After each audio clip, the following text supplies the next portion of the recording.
Amen. Whew. What's the deal? Let me see who. The deal Slim, Tam, Christian Crusader. What's the deal? No notification? No one ever gets a notification, bro. And I can't even do nothing. I can't share. I can't do none of that. I don't know why they do me like that, but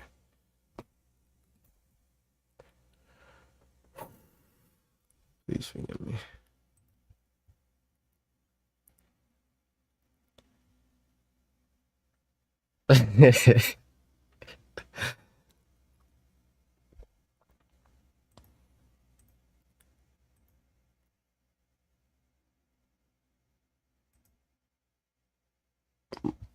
Hello? Hello. Okay, I guess I'll just kind of get straight to the point. I'm not Christian because at a young age, I was forced to go to a Christian private school, and they forced me to, do grace and pray forcefully. Okay. That's Why why I wasn't really Christian. is that the same reason you don't eat vegetables? No, I was never forced to eat vegetables. Well, So, I was. I mean, I still eat my vegetables. Sometimes, we're forced as kids to do things that are good for us. It doesn't mean that like it's not actually good for us. yeah, I'm not saying it's not good. It's just that my point is that I was kind of forced into that, and I don't feel like that's like something most Christians support. I know you guys are. I know usually Christianity is about giving in, but that's just like my bad experience Yeah, from I mean, Christianity itself. no, yeah, I get that, and I think that. How old are you now? I'm 18.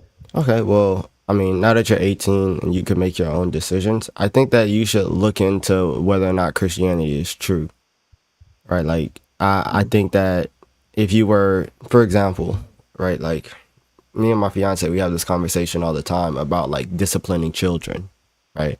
Not saying that you gotta, beat them or anything, but disciplining children is important. And sometimes people get disciplined in an incorrect way, so then they don't want to discipline their kids at all. And that's not really the best way to go about it. There's a correct way in to do it. So, and same with Christianity, although it was forced upon you, I'm not saying that that's the correct way to go about it, but you should investigate to figure out whether or not it's true. Mm. That's just kind of like why I really got that. And I also like I guess I don't really like haven't had time to read a Bible. I guess to kind of understand the point of the religion. I haven't really given it a try. Do you have any questions about the religion? No, sir. That's all I really wanted to say. I guess I'm gonna leave the live for you. Okay. Well, I pray you do look into it, man. God bless you. Yeah.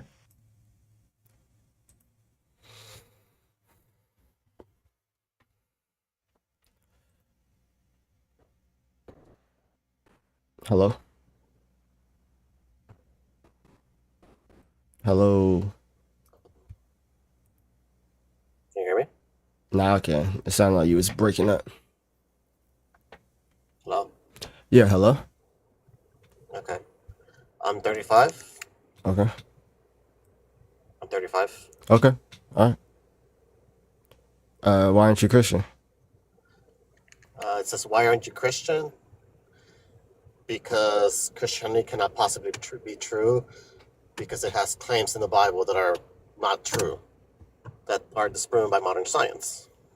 Well, what would determine whether or not Christianity is true? Well, it says that snakes and donkeys can talk, and snakes and donkeys cannot talk. Specifically, snakes do not have vocal cords. Well, if like, are you saying that it's just like physically impossible for snakes and donkeys to talk? Yeah, it's physically impossible for snakes and donkeys to talk. Well, I mean, yeah, that's what Christians believe. But like, if God intervenes, would it then be possible? Like, there's no problem with a supernatural being doing You supernatural have to show things. that God exists first. Yeah, we could show that God exists. You have to show that the supernatural exists somehow. Yeah, we could show that God You exists. can present empirical, verifiable, You're repeatable, testable evidence for your God. you're breaking up bad. You're breaking up really bad. So I don't know if you're on the road or something, but I would say like get to a better location and then you could come back. Okay. Oh, I think that was the same like Reddit atheist because he said the same thing over and over and over again. Because there's 1,000 Bibles. So I mean, it's billions of dollars, and they say, "In God we trust." Do you not trust in money no more because there's a billion of them? Uh, a concept of Trinity doesn't make sense to me, and the original sin theory. I mean, what about the Trinity doesn't make sense to you? We could see if we could, try to help you understand.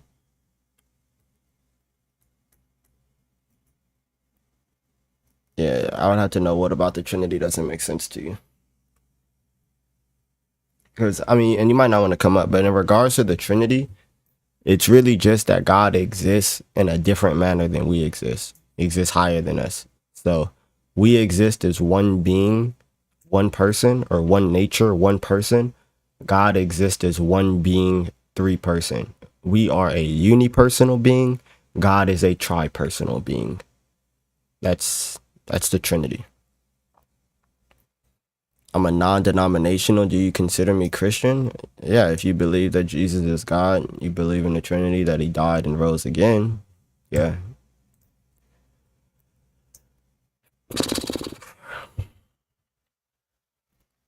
Why wouldn't I? You got baptized in May? Hallelujah. Glory be to God for that. Thank God for that. That's beautiful. That's good. I pray you got baptized in the name of the Father, Son, and Holy Spirit. I pray you got baptized in the name of the Father and the Son and the Holy Spirit. How do you distinguish truth versus better debater? That's actually tough. So like it's gonna be like determined based off of like what you know, because I've seen a lot of debates where people are telling the truth, but they're just not good at going back and forth. Like I don't think that I'm like the best debater or anything because I'm not really into rhetoric or anything like that. I can be, but I don't think it's necessarily good. Um, but like it just depends as to like you have to look into the claims of what each person is talking about and see what's most supported by like the evidence. You can't just go off of what people are saying, even if they agree with you. Like people, even in like Christian debates, they'll quote things incorrectly or whatever. So like you have to go and look at the evidence. You can't just take the rhetoric. There's a proverb that talks about that. Like everybody who speaks first, or the person who speaks first, seems right until another person cross examines. Um, but like you have to be able to judge between the two, and that's like actually looking into what they're saying. Do you believe we have a spirit? Yeah. Do you think the order and design of the universe prove Hello. God's existence? It can. Yeah, hello. One second. What I don't understand is how the Father can be greater than. So the Father isn't greater than the Son in essence or in nature. Like how the President of the United States sits in a greater position than you because he's in the White House, but he's not more of a human than you. So while Jesus is on earth, he's a servant, he's in flesh, and what he's talking about in that verse is that he's going back to the Father. So he's going back to that place. Like if the president was going back to the White House, that's a greater position than when he's outside. That's all it's talking about. Look, I got a question. Yeah, what's up? If like, if Jesus Christ, or actually, no, I got a different question. I'm really young. I'm a little confused about religion. Okay. I don't really know what to believe. Me personally, I don't understand how the creator of everything, the creator of the world, of the universe, and everything, and all that, like he saw this world and thought, nah, it needs me. Like how and why? I'm not useful. Need you? Hmm. Bruh, what do you mean you're not useful? It's like I don't think I would contribute nothing. Like I why would mean, why would he need me? it's not that he needs you, right? It's that he loves you enough that the world would be better if you were created. But it's not that he needs you. He doesn't need anything. He doesn't need any of this, but out of his love, he still offers that to you, right? Because it's better for you to live with him than to not exist at all. Well, I guess that's true. Um, if he does love me so much, then why does hell exist? And what is the proof that he exists in the first place? Yeah, so what hell is like what you experience when you don't like God's love, right? Like, for example, if you're in a good relationship with your mother or something, right? And she offers you love, then that feels good and you're accepting of that love because you guys are in a good relationship. Say for instance, if you something happens to where you don't want to be around your mom anymore, and she comes up and she still tries to give you that same love, it's going to feel smothering. It's going to feel like torture. Now, it's not that the love changed, right? It's that your disposition or how you feel towards her has changed. So now that love that she's offering, you don't like. So that's what hell is that after we die, we're going to be in the presence of God. And whether through this life we've aligned our will with God to where we like God, then that's going to be a pleasurable experience for us. And we're going to get to know God even more. Now, if you've aligned your will to where you don't like God, you're going to be in the presence of something you don't like. So it's not that like he's doing it, because he don't like you or something. Everything just ends in him because he's the creator. So he's the beginning and the end. So at the end, you're going to be with him, and it's up to you to align your will with him or not. It's up to you. Well, is hell separate? You said hell is basically separation from God. There's different views. But like what they mean by like separation is just this, like, it's like a relationship. Like, because there's no place where God could be not present. Right. So it's still a relationship. But there's different views on hell. Both are historical in regards to Christianity. Hmm. Um, I guess that's all I wanted to hear. Well, I'll be thinking about it more. Because, okay. I never really, like, my mama, she believes in nature and all that. Yeah. And my dad, he's a Christian, so I don't really know. It's like, I don't know, it's stuff like that. Yeah. Well, I mean, if you have any more questions, feel free to ask, or feel free to come back. But I hope you know Yeah. that like you have a purpose. Like even now, like you coming up here and asking questions, there's people in the chat with the same questions as you. And you just being open and brave enough to come up here, you help them. Like you have a purpose in life. Thank you, man. Like, I actually have been, like struggling with a lot of stuff, but yeah, you lucky just helped me. Thank you. Nah, yeah, no problem. God bless you, man. God bless you too. And,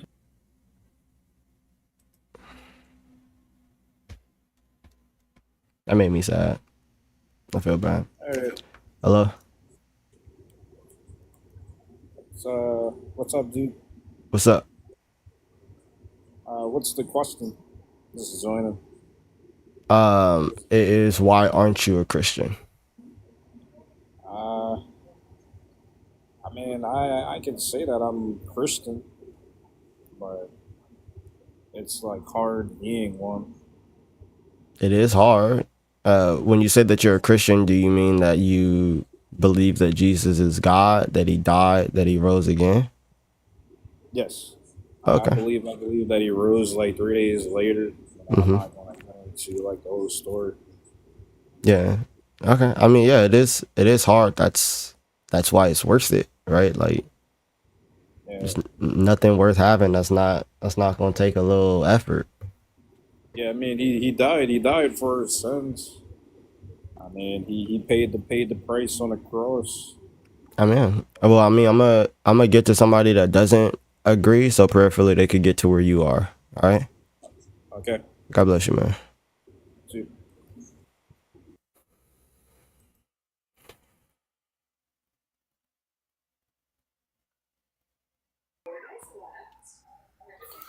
Oh, bro, I thought your profile pic was Yeah, Dr. what's up? Umar. I thought your profile pic was Dr. Umar, bro. What's up? What's up, man? How you doing? I'm good, man.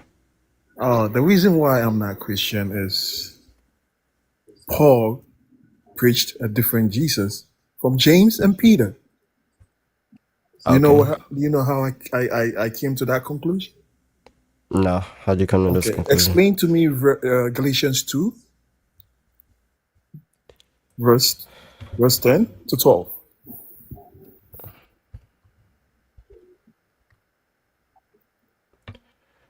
Uh, Only they asked us to remember the poor, the very thing I was eager to do.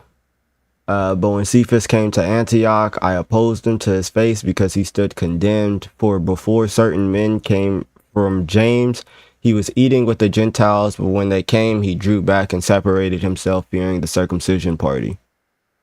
Why did Peter withdrew when he saw men coming from James? What?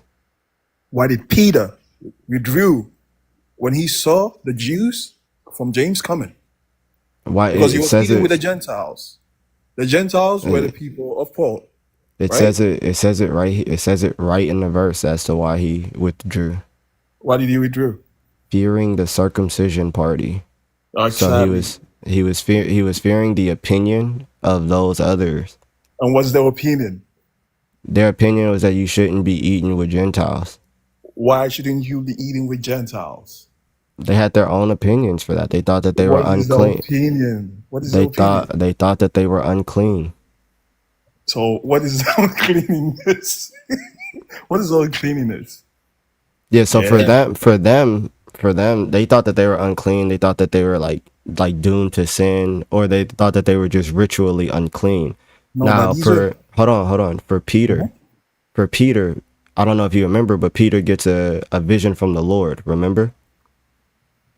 what vision is that? Okay, so he gets a vision from the Lord Jesus that he's not supposed to call anything unclean that God has already made clean, specifically talking about the Gentiles.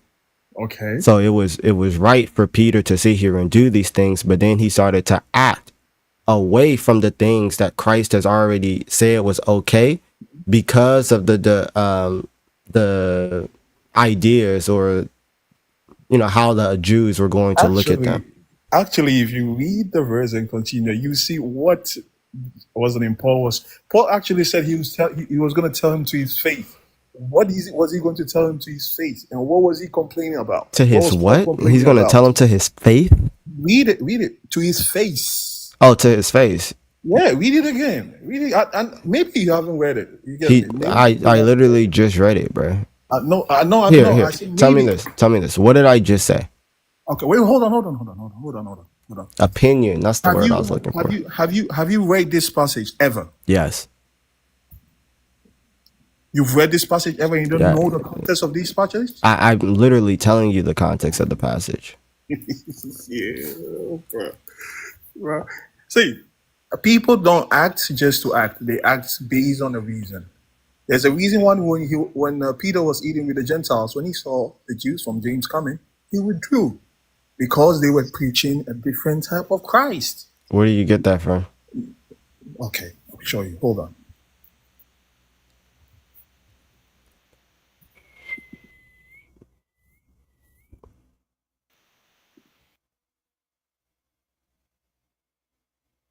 You could get that, and you could come back up, bro. Hello. Oh, hey man, how's it going? I'm good. Yeah, so, oh yeah, do you want to start? Why aren't you Christian? Oh, I'm agnostic atheist, and I guess the reason why I engage on these forums is I worry about like the modern variants of Christianity. That it seems like it wants to dictate how I live my life and everything like that. So I'm kind of engaging with y'all because honestly, I'm a little scared of Christianity at this point. Um, If I was to say why I'm not Christian, that there's a. Are you familiar with Immanuel Kant? Yeah. He's a philosopher, 17th century. Yeah, a little bit. I haven't like read his works or anything. Oh yeah, it's the idea that you can only really get the truth through empiricism. That metaphysics can't lead to truth. They can't say true or false. They can just not lead to anything. It's like Plato's closet type stuff. Oh, sorry, not Plato's closet, Plato's cave. Mm-hmm. So when I come on here, it's tough because I know your religion brings you a lot of peace, and it probably makes you a better person. But in some cases, it can lead you to do terrible things. So when I say that I don't think you can prove a God, I would ask that if you were going to prove Christianity, and I'd ask you to say, what is your proof for it? But I would say the proofs that you use have to be better than the proofs I could use to prove the existence of Santa or Bigfoot. Do you get what I'm saying? I mean, yeah, I get what you're saying. So what would you say is like proof that I should become Christian? Well, I mean, first you're asking what's the proof that you should believe in God? You want to go through that Hmm. first? Yeah, there's a phrase do you want to start or do you want me to tell you why? I mean, if you're saying that only, are you saying that you can only know that something is true through empiricism? Hmm. Why? Because it's measurable, repeatable. I mean, I could claim that there is a, Do you know that you you love know, your mom? oh, we're going to get into that argument. Yeah. I would say no, you would never know. Okay, so then there's just a lot of things in regards to life that you just would never know. Yeah. I think that's actually one of the nice things about empiricism is I could say gravity, for instance, right? Mm-hmm. We use the term big T theory. I'm pretty sure gravity works. I mean, I've got it, but for all I know, we could be in a simulation. So we never know something because we can't see the whole thing. The same thing that you can't say that you know the entire mind of God or all of existence. We're too small. You know what I mean? How would you know that like your mind is drawing proper conclusions? You can't. I mean, if we're all like Okay, so software or then something like that. how do you know that empiricism is the only way to derive truth if you can't trust your mind? It's statistical logic. I can't see the entire How do you set, know the but I can. statistics like could lead you to a good conclusion to where you could accept this as something reliable? Statistical theory. Like if I have enough of a study or a population. But you're using your mind to do that though. Well, let me give you an example, right? So Mhm. you said, how do I know that my mom loves me, right? So I have evidence. I can say that she, cooked me breakfast one morning, or she spent, 20 years raising me, or something like that. What But is at the end of the day, how do I know that she's not a robot? I mean, I could test that. I could poke at her and all right there, but it could be software, like there could be layers behind it. Yeah, I can never exactly. know. Yeah, no. Like you could just be talking to yourself right now and I'm not even real. Exactly. Yeah. I mean, I could be Yeah. in software for all I know. I could be in the Matrix, Yeah. No, exactly. So like you don't But know it. Like so you just don't know anything. yeah, but neither do you, and Amen. that's the Amen. argument. No, I do. So No, no, no, you no, no. you Because don't you know pull on anything. physics. Wait. It's So classic so like philosophy. there's really like you really don't know anything, huh? Well, neither do you, though, No, no, because you're I do. no. Whoa, whoa, Here, whoa. so look, here. Let me finish. My claim is that I Yeah, do go for it. know. Go for it. My claim is that I do know things. I want to hear your claim. Do you know things? Like, do you know anything? Yeah, it's because I have evidence that compiles into aggregate into truth. How do you know that? How do you know you could trust your mind to like trust these conclusions and that they actually comport with reality if everything could be a simulation? Well, but that's the big difference between the two of you is I'm not proposing anything No, no, that no. can't be measured. No, no, You're no. Hey, saying. let me finish Hold on, wait. cooking. Let me finish cooking. You're saying that you know these things, right? Uh-huh. Because you can test them. How do you know that you can trust your mind that the things that you see actually comport with reality? All right, I'm gonna respond to that, but you got to let me finish cooking because there's some big point you're missing. All right. So, like when I take a drug, for instance, if I took until you apply that drug to the entire population, you'll Try never not to know use what it's that going to word. do. Try not to use that word. Oh, I apologize. I apologize. Yeah. If I take a medication Hmm. and if I want to apply it to an entire population, it could have different reactions on different people, though. So I take a large sample and I can use that sample to extrapolate evidence and knowledge. But until I test the entire thing, I can't know for sure. It's the same thing if I had a full set of numbers and they were all ones except for the last number, and I don't know the identity of the last number.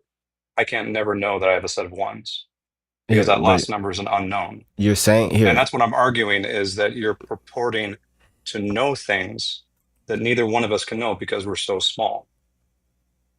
no. What I'm Oh, saying and that that's what I'm saying is if you're going to propose something, you need evidence, and I'm asking what it is. yeah, well, I think we have logical arguments for the existence of God. Now you're saying that metaphysical arguments or But what whatever, are they though? like the argument from motion, the argument from contingency, the ante de You're essentia. arguing that, but you can't tell me why it's your God and it's not Santa No, I or can. Bigfoot. No, I Okay, literally then can. how? Okay, so do you want me to take you through the entire argument from motion? Yeah, please. I haven't heard this before. Okay. All right. So the argument for motion is, or other, like, just to make it as simple, is send me your premises, Cam. I'll run it one day. I swear. The argument for motion is pretty much the argument from change. So Yeah. okay. So what we You're mean? arguing a first mover, which is a classical fault. What's the fault? The fault is you're moving the endless regression onto God. You're not moving the only the. Well, no, but then you have to answer, where did God come from? Who moved God? Yeah, that just shows me here. So I'll take you through the argument, Yeah, right? please. Okay. Because you're going to make the cosmology argument, and that's weak. That's not, well, not really, no. So what we mean by motion is that things go from potential to actual. For example, for potential, right? Potential just means it's like a description of what something could be. Like a pot of water could be hot, right? Uh, and it could be cold or whatever. That it has potential. And then actual is just what something actually is. So when we talk about motion or we talk about change, we're saying that pretty much things go from what they could be to what they actually are. Okay. Mhm. All right. So, so the first thing that we're gonna say is that change exists. You okay? Okay. Okay. And by Are we in a closed system or open system? I just want to make sure we're defining correctly. it really doesn't matter. It does. If it's a closed system, that means we know energy is static. If it's an open system, energy can be introduced. Bro, you could believe this isn't about the beginning of the universe, bro. So you could It believe literally is. If you're it's going to not. It's claim that there's a first hey. mover. I'm Yeah, go. I'm literally telling you, it's not about. You could believe that the universe is eternal. It doesn't change the argument. So believe the Okay. universe is eternal. It doesn't matter. Okay. I'm the one that's presenting the argument. Yeah, You no, don't need I'm to. hearing you, and Okay. I'm trying to see where you're going with it. But Yes. please continue. Okay. So change exists, and by change we mean things go from potential to actual. Okay. Can I propose why that doesn't make sense? Sure. So if I had a system, a pendulum, or just something that exists, and there's no way for the energy to be lost into friction or heat or anything like that, it would continue in perpetuality forever. It would bounce from wall to wall to wall if there was no energy loss. That's fine. That's still, you're saying that this thing that's bouncing, it has the potential to bounce. Yeah, or another example would be Is if I was that is the traveling on a thing? circle, I could travel it forever. Okay, which means that you're changing locations. Yep. So change But exists. I'm changing coordinates, but it'll never end. So change exists. A change exists. We can observe it, yes, or at least we think we can observe it since we're locked into time in one direction. Okay. So does change exist? I would presume it does, yes. Okay. Or it could also be set. I don't know. There's a state And change, but by change, we mean that things go from potential, or like that thing that's bouncing on the wall has the potential to bounce on the wall, and that's different from when it actually bounces on the wall. Or you have the potential to walk in a circle forever, and that's different from when you actually are walking in a circle forever. in a closed system, it doesn't change though. Do you get what I'm saying? Like if I put something in motion in a closed system and then there's no way for it to convert into friction, it goes forever. So it's not about here. So for example, right? You put something in motion. We'll just use an easy example, like my mic being held up. I don't know if you can see my mic, right? But it's right here. Yeah, sure. My mic being held up, right? If nothing like else happens to this mic, it's gonna stay here, right? Nothing else is going to change. But this Okay. mic still has potential that's being actualized. For example, the mic by itself has the potential to sit, 4 feet in the air. It has the potential to be connected to a computer so that other people can hear me. It has the potential of all these things. Now, all of those things are being actualized right now. And if nothing else happens, it would stay in this space of this actualized potential. But that doesn't mean that it doesn't have potential that is not actualized. It does not mean that change does not exist simply because something is not acting on a thing. I think we're talking different. We're talking tandem here. So let me give an example of, because you're treating yourself as outside of that system, correct? No, I'm treating myself as just outside the microphone. That's all. That's it. Because All we're I'm talking like saying, classic. Yeah, go for it. all I'm saying is that things go from what they could be to what they are. That's things change states. But that's only your observation of it. What if I we were thought going that backwards in I time? hold on, wait. Is this the Yeah. empiricist that says that all we can know is what we observe? Saying Yeah. now that what we observe is not reliable to say something No. as simple as change existing? Is that what I'm hearing? Let me give you an example really quickly. Are you familiar with what Hold on, is wait. Is that what I'm hearing? right? No, I think you're missing my nuance. Let's take, for instance, a right sphere, right? Or a right cylinder. If you hold it on one perspective, it's a square. If you look at it from a different perspective, it's a circle. What I'm trying to say right here is that we perceive change, but we don't know if it's static. So, like, if we perceived it in a whole, because we can only travel at one direction, it may look very different. Have you seen the movie? It was like those aliens that show up and they think in circular time. Arrival? Yeah, exactly. Yeah, it's a different perspective on the same events, but one of them has a Change different. still exists. You Even don't know there. that. Yes, I do. And so do you. No, you Yeah. don't. Okay, That's what I'm here. saying. We could Do be you in a know closed Arrival system. is We don't fire? know these things. Here, Yeah, it that's a great doesn't. movie. It does. Yeah, it's slow though for anybody that's It's watching. a slow cook, definitely. Yeah, but what's the name? All Yeah, but anyone is Paulie, saying, you go bro. for it. Sorry.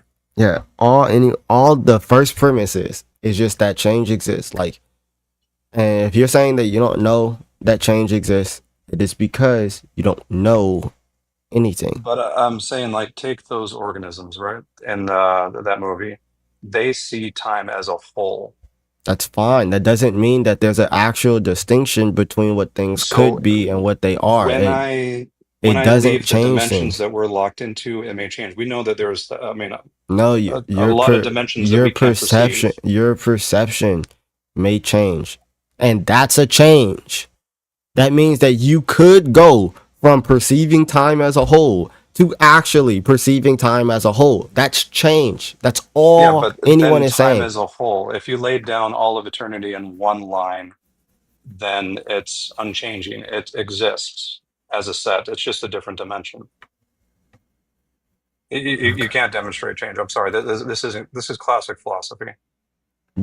It's classic philosophy that you can't demonstrate change. If you stepped out of time, Here, you here, would here, here, not. It here. would be static. No, Okay, if you here. stepped out of time, right? That's not the problem. That's not the problem. Are you arguing with me, trying to convince me that we can't know that change exists? Yeah. So let me Okay, give you an hold on, example. hold on. Say this is a database, Oh my God. and every moment is a record within the database. You could lay out all those records in a row, and there would be no change because they're separate entities. You're not the same person you were a couple of days ago, right? Like, no, but you're missing the Because it's argument. not There the could be same. change. There could Because not it's be not the change. same river, and you not the same man. Yeah, and all these things don't lead to a God, is what I'm trying to say. Is That's like that's literally there's if other I'm ways not the to look at if reality. I'm not the man that I was a couple days ago, then I changed. Yeah, literally. But that's also Bro, states. so then change exists. Do you get set theory? Like states, you're a different state. That doesn't mean there's a change. If That, you went backwards in time, you would still be the same person, right? bro, if you change states or if you go from one state to another, That's a change. That's change. No, that's you at T1 and that's you at T2. And what is time? There's a change. I don't know. It's observable. We can see it in one direction. That doesn't mean that Okay, can I? Hey, here. perceptions of So reality. look. I'm going to ask the chat. Am I able to move on? The argument for popularity is not going to get anywhere. Most of the folks in there, yeah. No. If you lay down time as a dimension and you saw it all at one time, if you treat it as like a third dimension or a second dimension, It doesn't, bro. It doesn't matter. So if I put you in a fourth dimension to where you're able to see time as a whole, right? so let's say And we you're step saying, out to fifth dimension and we can see all of time. okay, it doesn't matter. Things still go from what it was at T1 to what it was at T10. Unless Just because you're looking at not, it holistic. just because you're not scared. All right, cool. Thank you, bro. All right, dude. You're not getting me. I get it. All right. Let me know if that changed for you, bro. God, dog, bro. I got 7 people in a box, bro. I can't remember who was first.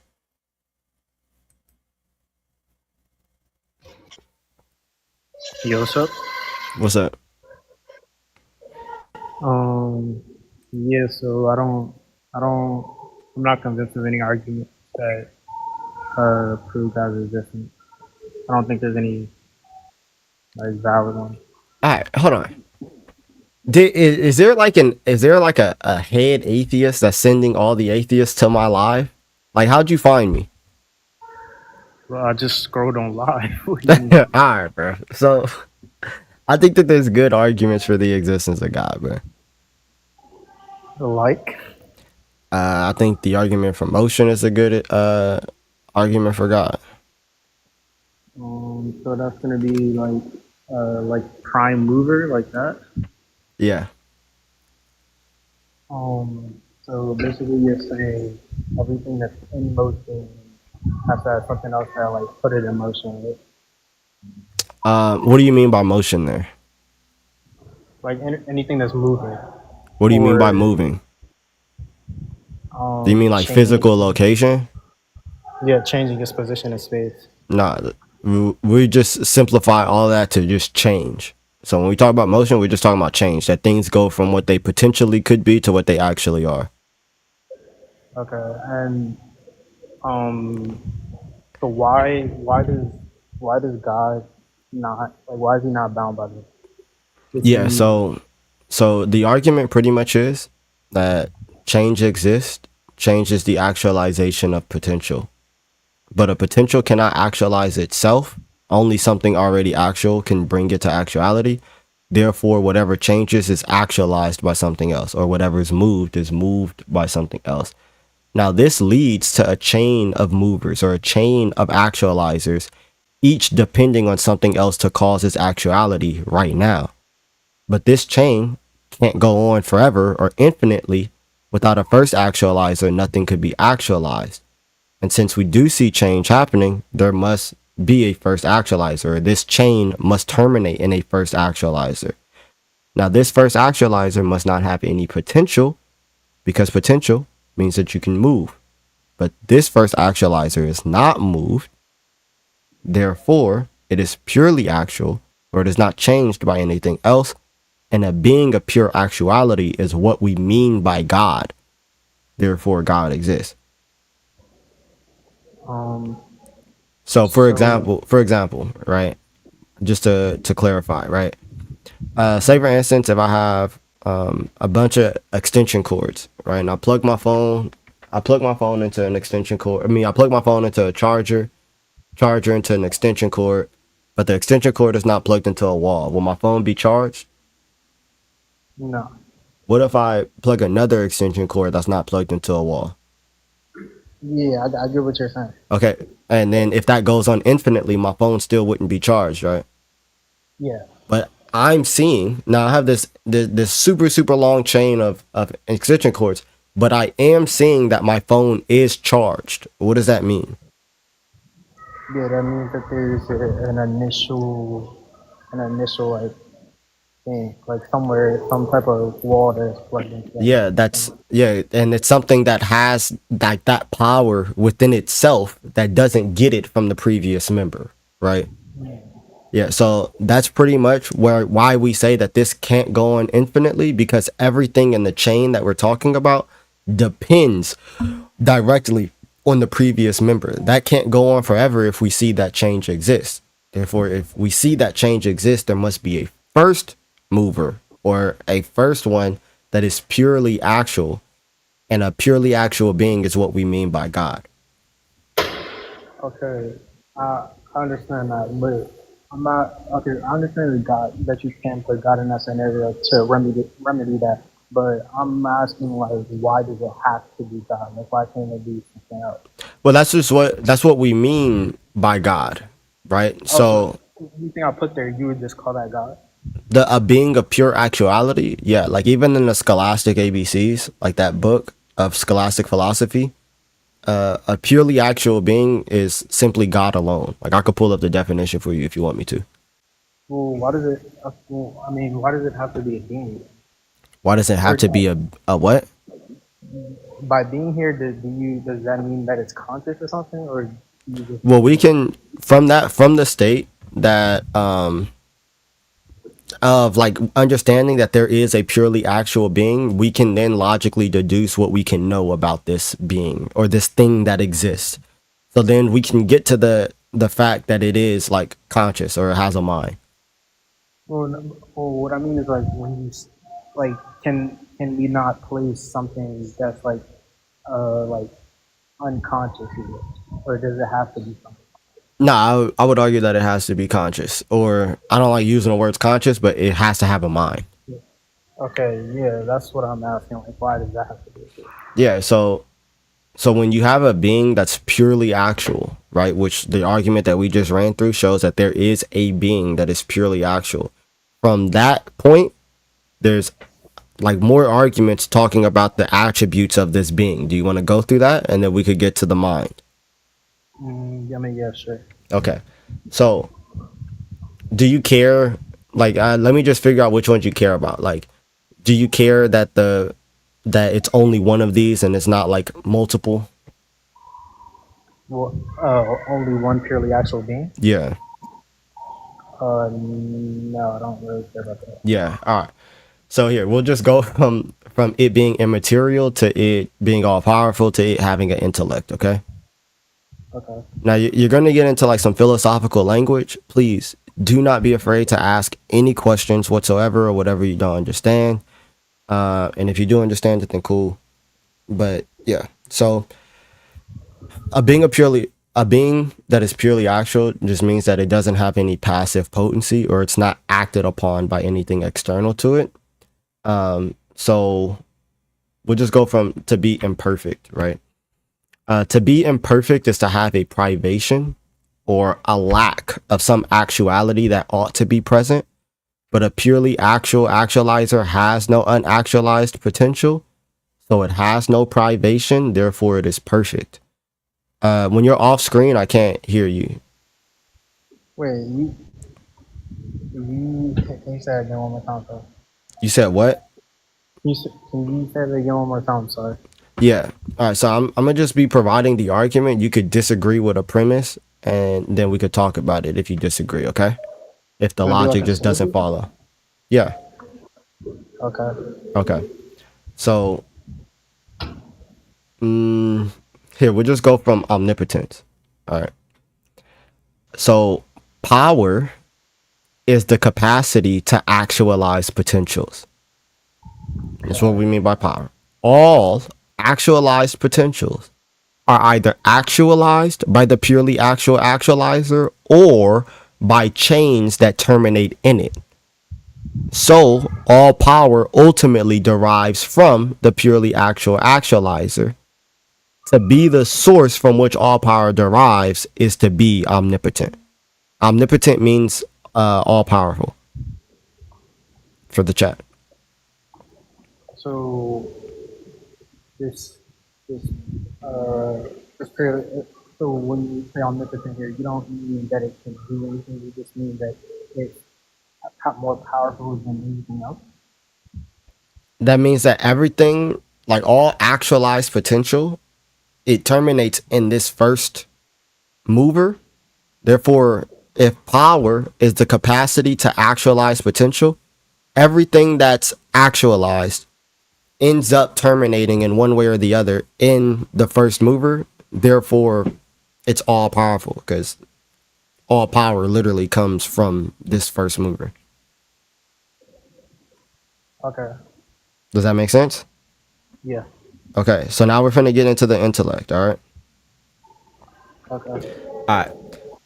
So, whatever is in the effect must be in the cause, either formally, virtually, or imminently. This is called the principle of proportionate causality. Whatever is in the effect must be in the cause, either formally, virtually, or imminently. The purely actual actualizer is the cause of all things. Therefore, the forms or the patterns of all things must exist in it in some way.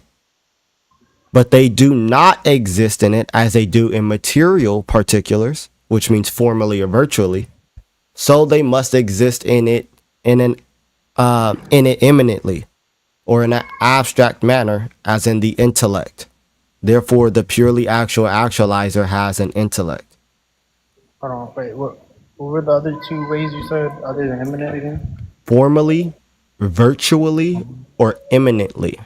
You know what I And mean? what does that mean? Yeah. So, in the principle of proportional causality, I don't want to speak fast. My fault. In the principle of proportionate causality, pretty much everything that is in the effect must in some way be in the cause.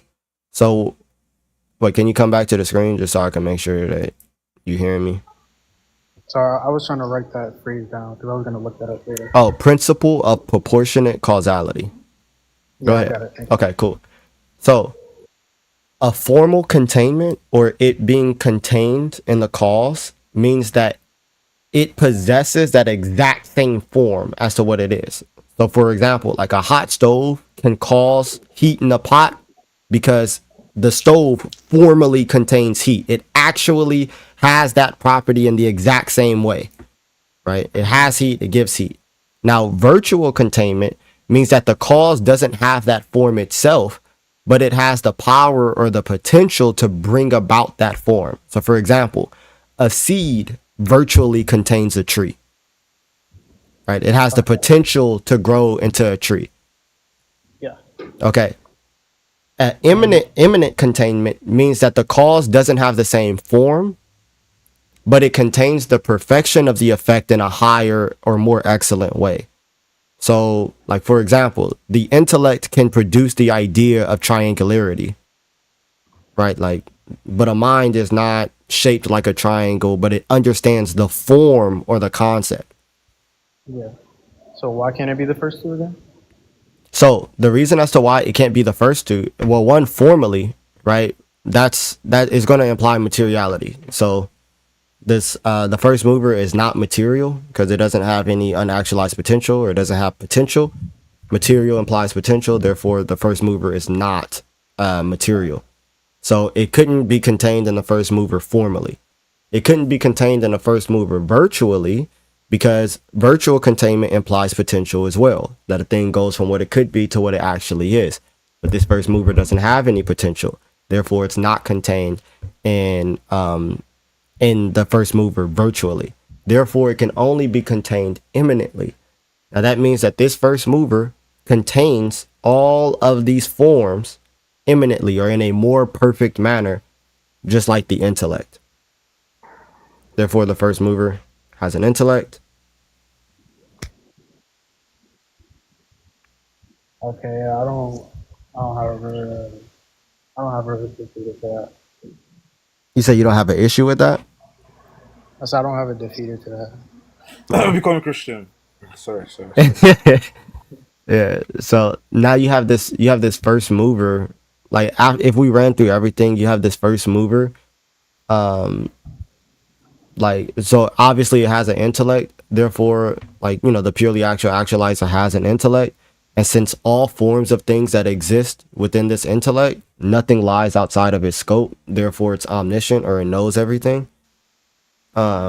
So now we get that this purely actual actualizer is one, immutable, eternal, immaterial, incorporeal, perfect, omnipotent, intelligent, omniscient. That's literally what we mean by God.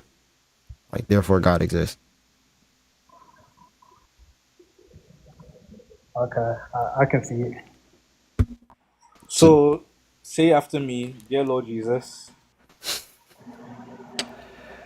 now, so No, I'm good, bro. yeah, so I mean, do you have questions in regards to Christianity, or do you just want to look more into the argument? Um, I mean, yeah, I'm probably just gonna look more into the argument. yeah, please. So if you want like somebody that like I think details it pretty easy to understand, Edward Fazer does, but Thomas Aquinas also talks about this argument. But Edward Fazer in his book Five Proofs for God, yeah, in his book Five Proofs for God, he details it really, really good. And if you want, I could send you the PDF of the book, but you could find it online. So it's the Five Proofs for You God. said It's Edward. literally, yeah, Edward Fazer, the Five Proofs for God. Literally, the first chapter goes over this argument. What's the argument called? It's called the argument from motion, or in Fazer's book, it's the Aristotelian proof. I think that's what the first chapter is called.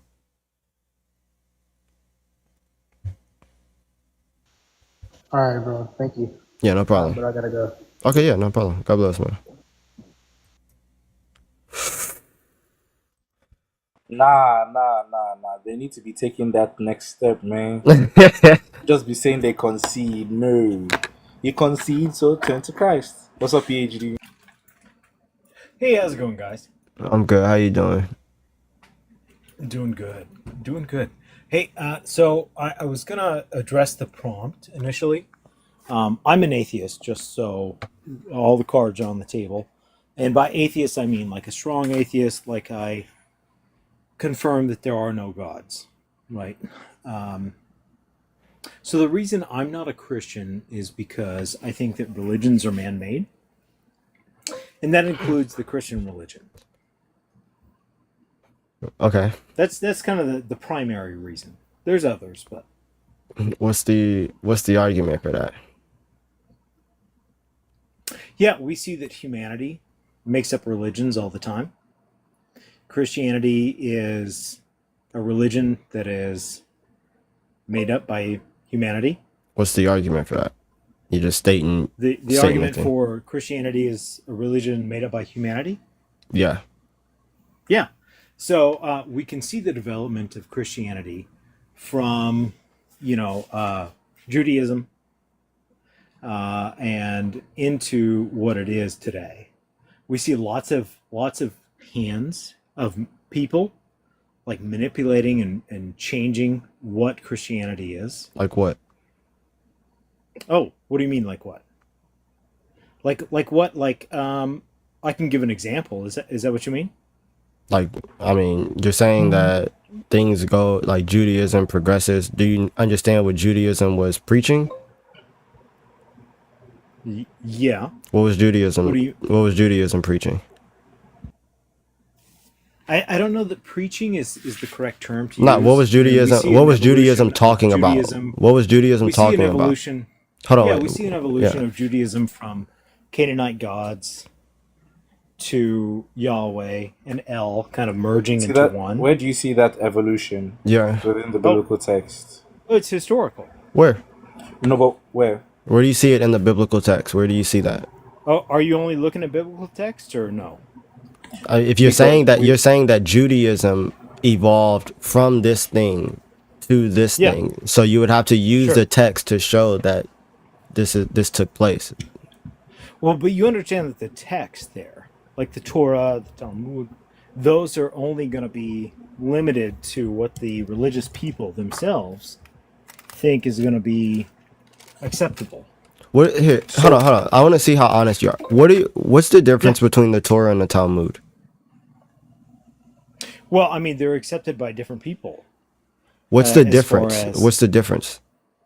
What do you mean? What's the difference? I'm not understanding or apprehending the What is the question. difference between, you said the Torah and the Talmud, do they refer to two different things?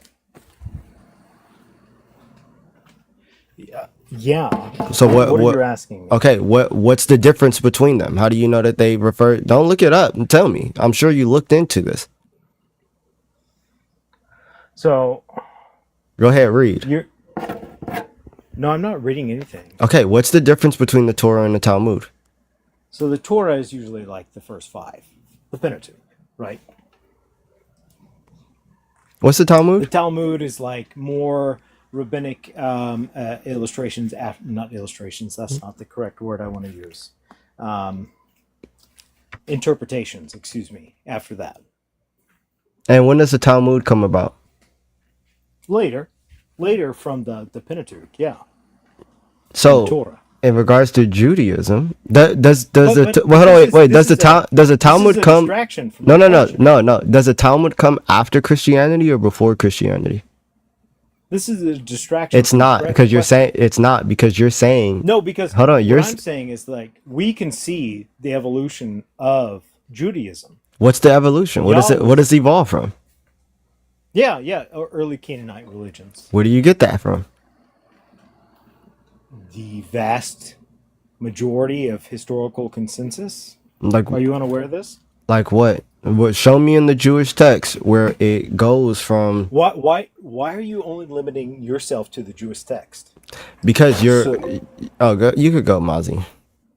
sorry, Elijah. So because I'm saying that if you want a perspective of what Judaism believed or what Judaism understood No, their I'm not gods. saying Hold on, that. just wait, This just is wait, an just wait, just please, external just critique. wait. Hold on, just wait, just wait. Judaism, like the religion. If you want to see whether Judaism evolved, you have to go to their texts, Yeah, and but none this of is their an external texts. critique. Hold on, just wait. I'm saying that none of their texts posit that there was ever an evolution Of from course. Yahweh Well, being a no, that's not minor true. god to a major That's not god. true because we see Asherah, we see the El and the Yahweh merging in the text. Okay, so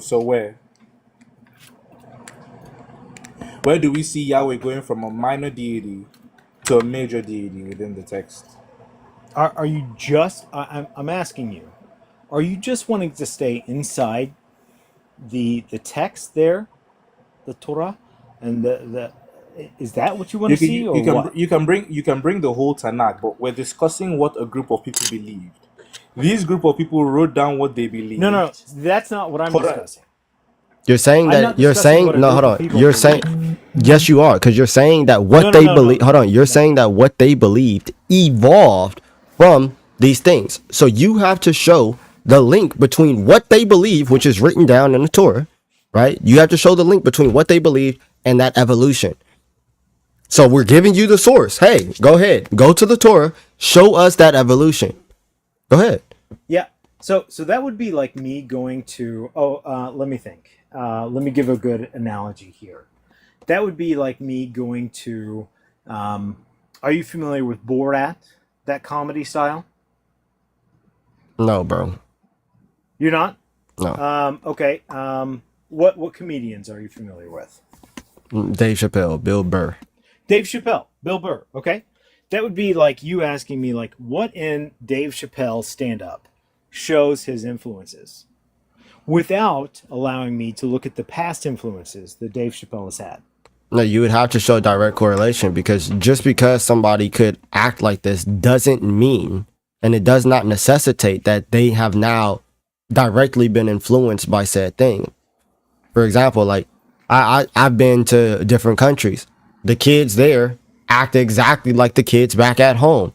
That doesn't mean that they have now been influenced by No, the kids back at they don't home. act exactly. No, exactly. I'm dead serious. Like I'm like, No. I've been to Eastern European countries. They don't act exactly. hey, There's I different wasn't going to idiosyncrasies. I wasn't going to Eastern European countries.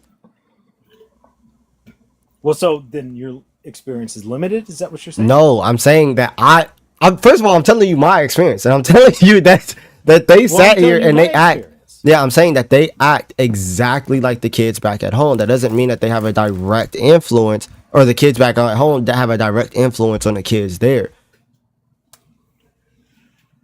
So you have to. So like I would be able to say, I would be able to say, hey, I would be able to say Dave Chappelle was influenced by Eddie Murphy. Why? Because I can go to Dave Chappelle's interviews where he says, I wanted to be just like Eddie Murphy.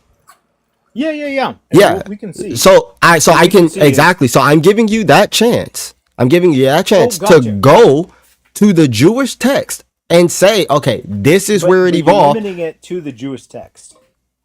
Am I getting that right? That's where you would have to show. Because what you'd want to do is like limit it to just Dave Chappelle's material, and not can't- look outside that. Yeah. That's the Here, analogy. you can't say that. Oh, Dave Chappelle learned from Timothy Montgomery or whatever, and Yeah. because they act similar, but Dave Chappelle has never seen Timmy. We have no evidence that Dave Chappelle has ever seen Timmy. Dave never said that he learned from Timmy. So why are we sitting here trying to make this connection when Dave Chappelle states his influences? We can go to. I see what you're saying. We can I see go. what you're saying. So to go to the source. Something outside of the source would be less powerful. Is there any sort of If you have to, influence? you'd have to show the direct correlation. You would have to show that they connect directly. You can't just That's make interesting. vague So inference. How's that interesting? You can't just make a vague inference and then draw a conclusion by evidence that doesn't actually Would see the that same this name- this causes that. Would the same name of a deity be a direct correlation in your mind? No. Yes. Oh, it would. Can I say this? So Hold if on, wait. there's So can I say I'm this? sorry. Hold on one Okay. second. If there is an L in one pantheon, What does L and mean? L in the other. What does L mean? L? Yeah. E-L. Yes. What does it mean? That means It's- God. Yeah. So hey, I say I believe in God. The Muslims say they believe in God. The Hindus say that they believe in God. Are we now all talking But about it's the a exact same specific thing? name. It's not. No. What? No. No, it's a specific Yeah, so can name. I- It was developed out Yes. of. I mean, we can see this with linguistics, right? Hold on, but it can just be So the we can see. languages No, I'm way sorry. of I saying was God. talking with the Sorry. host. I'm so sorry. I don't know what you want to divert to, but let me put a ribbon on this here. So what we can see here is a very clear evolution in Yahwehism. What? Where are you from getting at? Canaanite. I'm asking you to prove that. This is archaeological. This I'm is at, bro. I'm historical. just asking. I'm asking you to prove that. So Have you- I do love you not that you're know making this? statements, but can you provide us where in archaeology this development takes place? Because as far as archaeology is concerned, the name Yahweh has not been found in any pantheonic lists. You cannot find the name Yahweh in any Canaanite context. The only thing is that we have late evidence of a pottery that says Yahweh and his Asherah. So why can't we show? So that doesn't show us that it went from Yahweh being in a pantheon to him being in a singular God. It can show that Yahweh went from being a singular God of the Israelites to being in a pantheon by false Israelites that wanted to worship other gods. Initially, I'm going to read you from Wikipedia. Okay, is that fine? Okay, I have my own Wikipedia article too. Yeah. Initially a lesser deity among the Canaanite pantheon, Yahweh in later centuries became conflated with El. E-L. In later, or you said in later centuries? Mm-hmm. Yep. In later centuries, Yahweh became conflated with El. Yeah, Yahweh took on. And this is pretty clear amongst biblical scholars. Like, this is known. Like who? And so, like, Can I show you- high-level wait. apologists have to deal with this. You know that. Okay, so can I show you my Wikipedia article, please? Yeah, thank you very much. So my Wikipedia Can you make it article big, says this. host? Pause. I'm sorry. Here. Yeah. Sure. Yeah. Sure. My Wikipedia article, because I can use Wikipedia too. It says, and don't talk about the tabs, anyways. It says there is almost no agreement on the deity's origin. Yahweh is not attested in any. It's not attested other than among the Israelites, and there is no I see it. I'm consensus looking on here. its Okay. etymology. With Eyer, Asher, Eyer, the explanation presented in Exodus 3:14. So there is no agreement. There's almost no agreement on the, and it's not attested in any other person except for the Israelites. So for you to say, "Oh, there is clear development What you're from not reading Canaanites is the rest to of it. Israelites," What you're okay, not what does reading the is rest of it say? Yeah, so there's no agreement on the deity's origins. Yahweh is not attested among, Oh And my it's or God. excuse me, other than among the Israelites. There's no consistency on its etymology. While the "I am that I am" explanation in Exodus 3:14 appearing to be a late theological gloss invented at the time when the original meaning had Bro, been what's your forgotten. evidence for this? What's your evidence? I'm showing you right now. You You're asked for just your evidence. you're I'm just reading showing. Wikipedia. Wikipedia says a whole bunch of stuff. What's your actual evidence? Wikipedia has sources. What's the You want me to source? go to okay. the So use sources? the sources. You want me to go to the source? I mean, you guys are really disingenuous, aren't you? No. These are Okay, awful. so These the are early awful history of claims. God, Yahweh, and other deities in ancient Israel. This is by Because Mark Smith in 2002. Have you read that? okay, cool. And like what we're saying is that okay, no problem. There are people that write these things, but Oh, show us so that these so things no. are If the I show case. you Wait, evidence, just then hold that on. Just evidence wait. is not good enough. No, you Show us have that the case to. because Yeah, sorry, I'm here. because I'm saying this because the Wikipedia article just said there is no attestation of Yahweh other than the Israelites. So how do these scholars come to the No, it's a conclusion that theological Yahweh is? gloss. Hold on, just Where you wait. get that from? How do these scholars come to the conclusion that Yahweh is a Canaanite deity if Yahweh is not attested among any Canaanite religions? Yeah, because of the similarities between El and Yahweh and how they were merged together What's the in the bro? in the What's this? Torah. Okay, In the show. Torah. Perfect. Show that. That's in the Show that. Torah. Show that. Perfect. Go ahead. Show that. Show them merging in the You want me Torah. to show the merge of Yep. the okay. Yes. Got it. Where do Yahweh and El merge together in the Torah? That's what is being searched up right now. Mm-hmm. Where are Yahweh? And for some people who don't know, Yahweh is the name of God, the God of the Bible, the Are God of you a Abraham, Isaac, Hebrew and Jacob. Israelite? What would make you ask that? What would make you ask that? Yeah, No, I don't know. I'm not a You're not. Hebrew Okay, Israelite. okay. I'm sorry. It's just they emphasize, the names there. So That's what we're talking about. We've been talking about that this whole time. well, I know, but the reason I'm talking about it is because there's a clear evolution from the Canaanite religions to this Go ahead, sect bro. of Bro, you Israelites. talking a lot, and I just need book, chapter, and verse. I don't understand why you want something You literally in the just said that you Bible. was gonna show it in the Torah. That's what you said. No, I can definitely show Okay, go where ahead. You said the Torah was the first 5 books, right? the Pentateuch. Excuse me. Yeah. Okay. So here we go.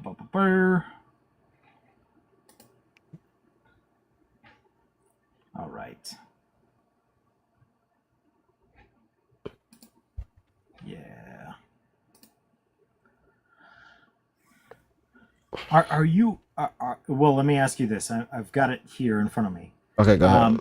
Are you unfamiliar with this? Has nobody presented this to you before, or I just is haven't this? seen. No, people have tried. I just haven't seen the evidence for it. So you're gonna show the evidence for it. You're gonna show Yahweh. Hold Now, on. You're gonna show Yahweh and El merging, right? That's what you're finna show. Go ahead. yeah. You said that was If I show what you book? that in the Torah, what are you going to say? What book was? If it Yeah. Go was, ahead. What book was it? no, and I'm asking you before I do that. What book was it? I'm not stalling. I'm It sounds asking like you're because I want to stalling. know. What book was I it? know it does. Okay. What book was it? If it is the case that we were able to show this, Yeah, I'd be what shocked. would you do? I'd be shocked. You'd be shocked. Shocked. How would you navigate this? Yeah. I mean, hey, let's find out together. If you can't show it, I guess we'll never know.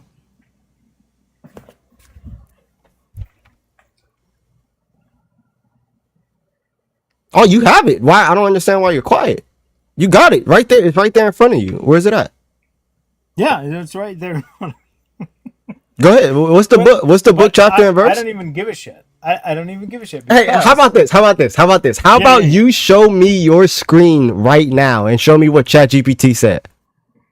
Oh, I don't have it's on a different computer and it's not Chat GPT. Yeah. No, I would here. How about you read it? Read what it said. Okay, hold on 1 second. You Joshua already 22. You got it right there. You got it right there. Yeah, Joshua 22:22. What does it say? Let's pull that up. What does it say? Are you really laughing? I mean, this is Yes, this bro. is Like, stuff.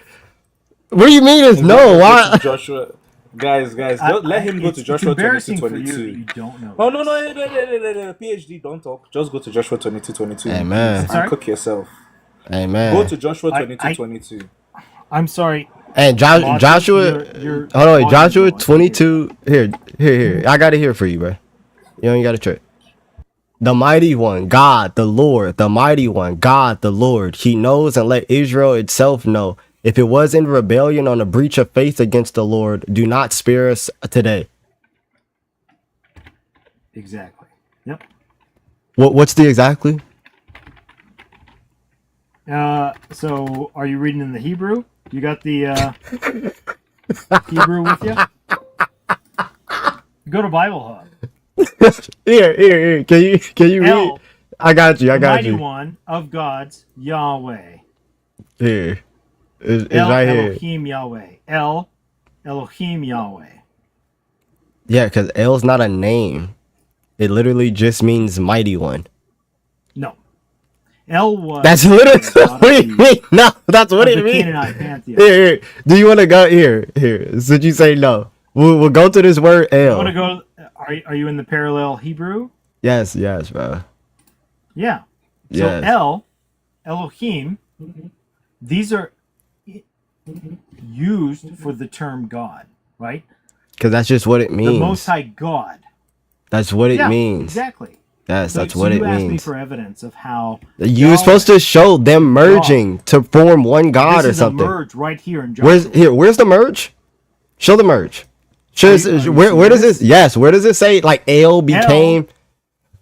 Of gods, who is Yahweh. Yeah, so it's El just is telling you Yahweh. that Yahweh is God. Yeah, that's literally just Exactly, saying. yeah. It's literally just saying the mighty God, the Lord. That's No, because El was not a term. where do you El get that was a from? god. Where do you get that from? El was a god. Where do you get? because- Wait, hold on, wait. Where do you get that excuse L's me. not a term? Oh, good. Because El was a god in the Canaanite pantheon, right? But do you understand what you're saying? Predates Yahwism. I think he has to be trolling. How There's am I no trolling? way. There's no way you're not trolling right now. Do you know that Here. Tell me predates what the Chat GPT said. I don't use ChatGPT. I You just looked it up. on you use Google Claude? What you to find use? that verse. What you use? No, I don't use. I don't like AI. You don't. So what was you looking at? Oh, I just went to Google. I went to the Bible Hub and found the Yahweh and El comments there. This is Joshua 22:22 that I was showing. Where does it Yeah, say? so- Where does it say that they merged, bro? No, this is an example of where they're used in parallel. They're not. It's not using a parallel. So you would have to show that El is in reference to another god. What would see? This is interesting. Here, because where's what we El? have- what we- Here. no, Here. listen, No. what we have- Here, you bring up this verse. Where is El here in reference to another god? what 'Cause is you would the have to- mighty one. Yeah, you would have to show mighty that the one. mighty is God the Lord.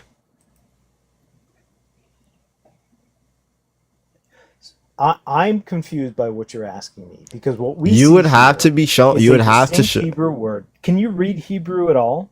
Yeah. No, you can't. Yeah, No. I can. So, Yeah, you I can can? read a little bit. Yeah, I've been so you on know my. that this is not just a noun. This is a proper noun here in this instance, right? It's not a name. It's a proper noun. It's not. Bro, it's not a name. A noun is a person, a place, or a thing. Is El ever used as a name in the Hebrew Bible? Like, I mean, it could refer to the one God, like how it is El ever here. used as a name? It can refer to the one is God, used like as as a it name, used obviously. here. And so, where did that concept of that higher God come from? There, It Oh came my from God. within. This is so here. Hold on. Wait. What you're supposed to be showing? What you're supposed to be showing is that these two gods merge to make one God. Yeah, because Where this are you concept of where this are you God showing from that? El came earlier in the Canaanite literature, right? We know that. This is historical. Yeah, so when it comes to names, you can have two people with the same name and there be no connection between them, right?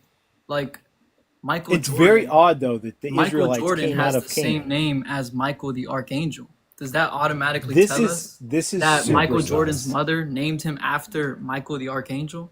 Or that Michael the Archangel had any influence on the naming of Michael You'll Jordan? jump through any hoops. I'm just like giving You'll examples. jump through more hoops than Michael Jordan. Well, Abraham, you're exactly right. And I think in order for someone to make a claim that, for example, he made a multitude of claims so far. Yeah. Number one, in the Torah, that there are two individuals, El and Yahweh, and then within the No, Torah, I didn't make that claim in the these Torah. two Yes, you individuals. I said did. they were merged in the Torah. Hold on. These two individual gods over time become one in Jewish theology. However, he didn't demonstrate that because we asked him, where's the proof in the Torah? And instead of going to the Torah, the He went to Pentateuch, Joshua. he went to Joshua outside of the Pentateuch, which uses El and Yahweh in reference to the same person. So did you not believe that's canonical, or? So I'm not saying that it's not Oh, canonical. okay. But what got I'm it. saying Got it. is that it doesn't fulfill the requirement that you said you had evidence for.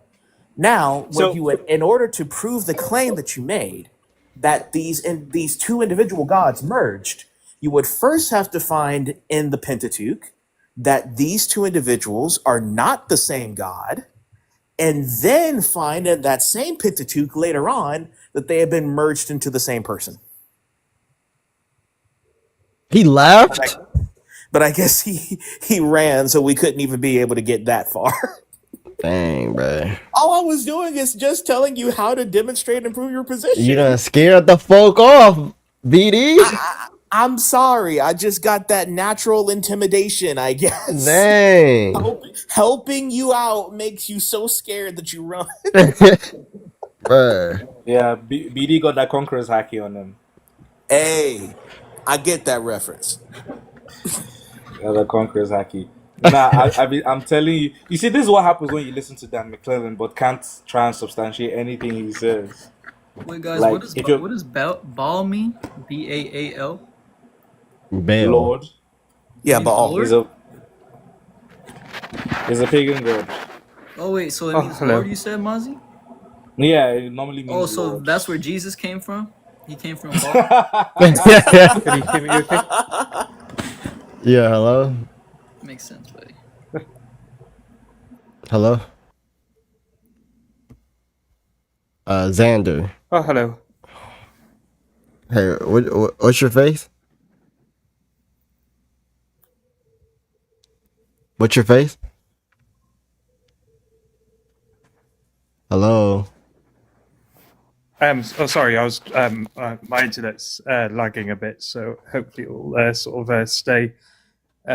Yeah, so I'm an atheist, and I saw the main reason why, I guess, is the reason of heaven, and I just don't see the reason, like how that could be real in some sense, because so many different denominations have so many different views. Like, how can all of them be correct, I guess? About heaven?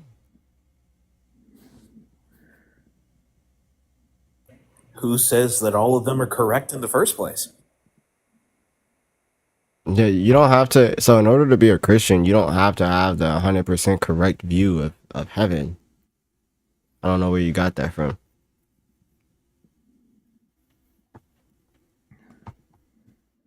Also, your Wi-Fi is really bad. Yeah, Yeah. so Only but I one guess you would bar, have to have so- some. Oh, your Wi-Fi is really bad. Do you want to come back when you have better Yes. connection or something?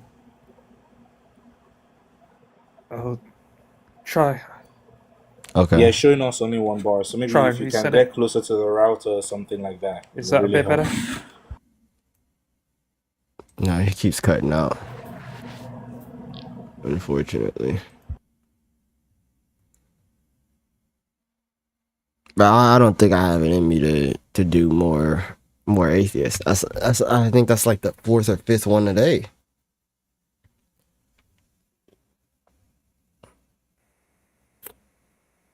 He's not loading up. I already know. I feel like this is an atheist too. Hello? One moment. What's up? Hello? Yeah, can you guys tap the screen? Like, I've been live for an hour and dang near an hour and a half, and I can't even get 10K likes. I don't know why y'all be doing me like this, pause. I mean, I could do the thing that I usually do in other people's lives, but some people get mad at me for that. What you be doing? Well, I tell them to Surah 434 that screen like there's obedience from it. And remember, it's a good screen. Elijah is a good host. So use Shoot. that miswalk. Tap that screen lightly. Amen. Lightly. And remember, if you don't, we see you. And we know 15K, that 15K by all over that black stone. 15K likes by hour 35, or I'm getting off. That sounds like a good deal. Not gonna lie. Brooke, what's up? Yo, what's good? Nothing Can you hear much. me? Yeah, I can hear you. All right. I just want to start off and ask you, like, what's the strongest argument that you heard, like, against Christianity? Like, I kind of want to know. I'm curious. The strongest argument against Christianity? They all kind of suck.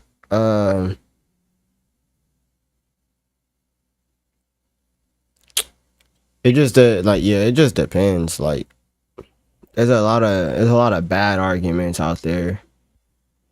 All right. Well, I wanna hear arguments against my claims.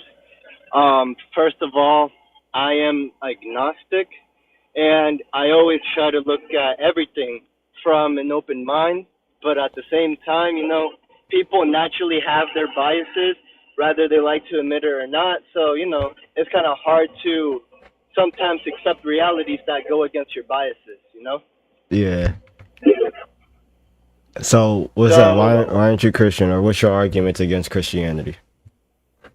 Like, I have no idea if God does or doesn't exist. That's mostly why I'm agnostic.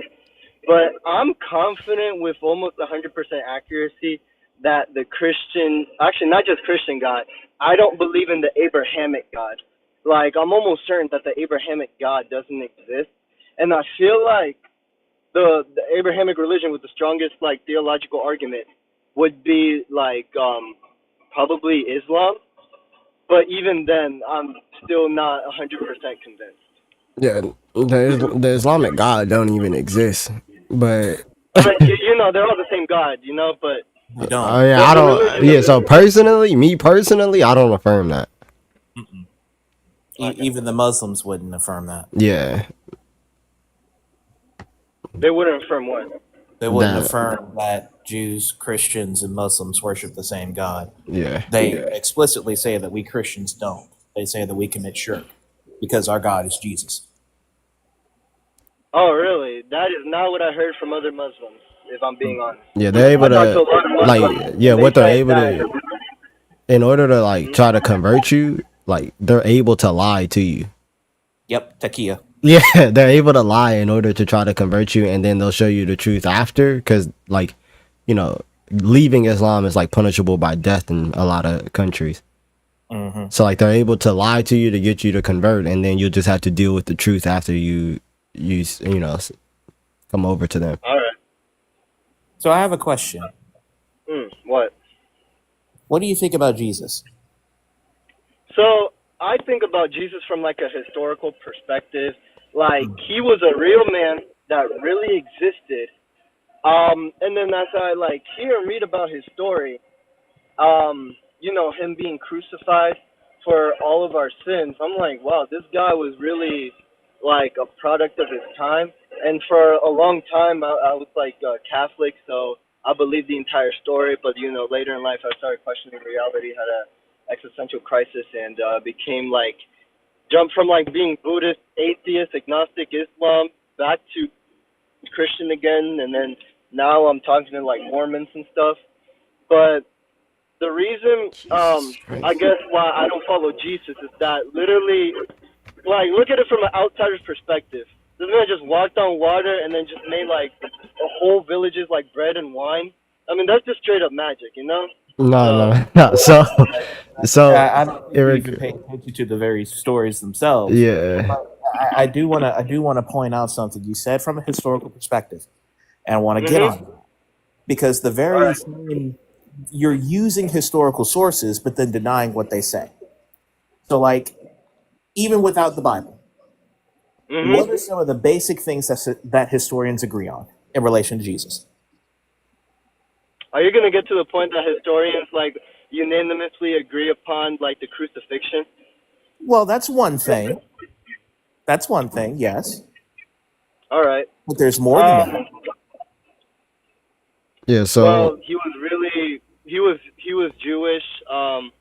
His I don't know. He had a group of people, and his disciples really did continue the teachings, and I believe they did die for his cause. Yeah. yeah. So I think if you're going to, it seems like you're on a search for truth, and you haven't really settled on a place where you feel like you found it.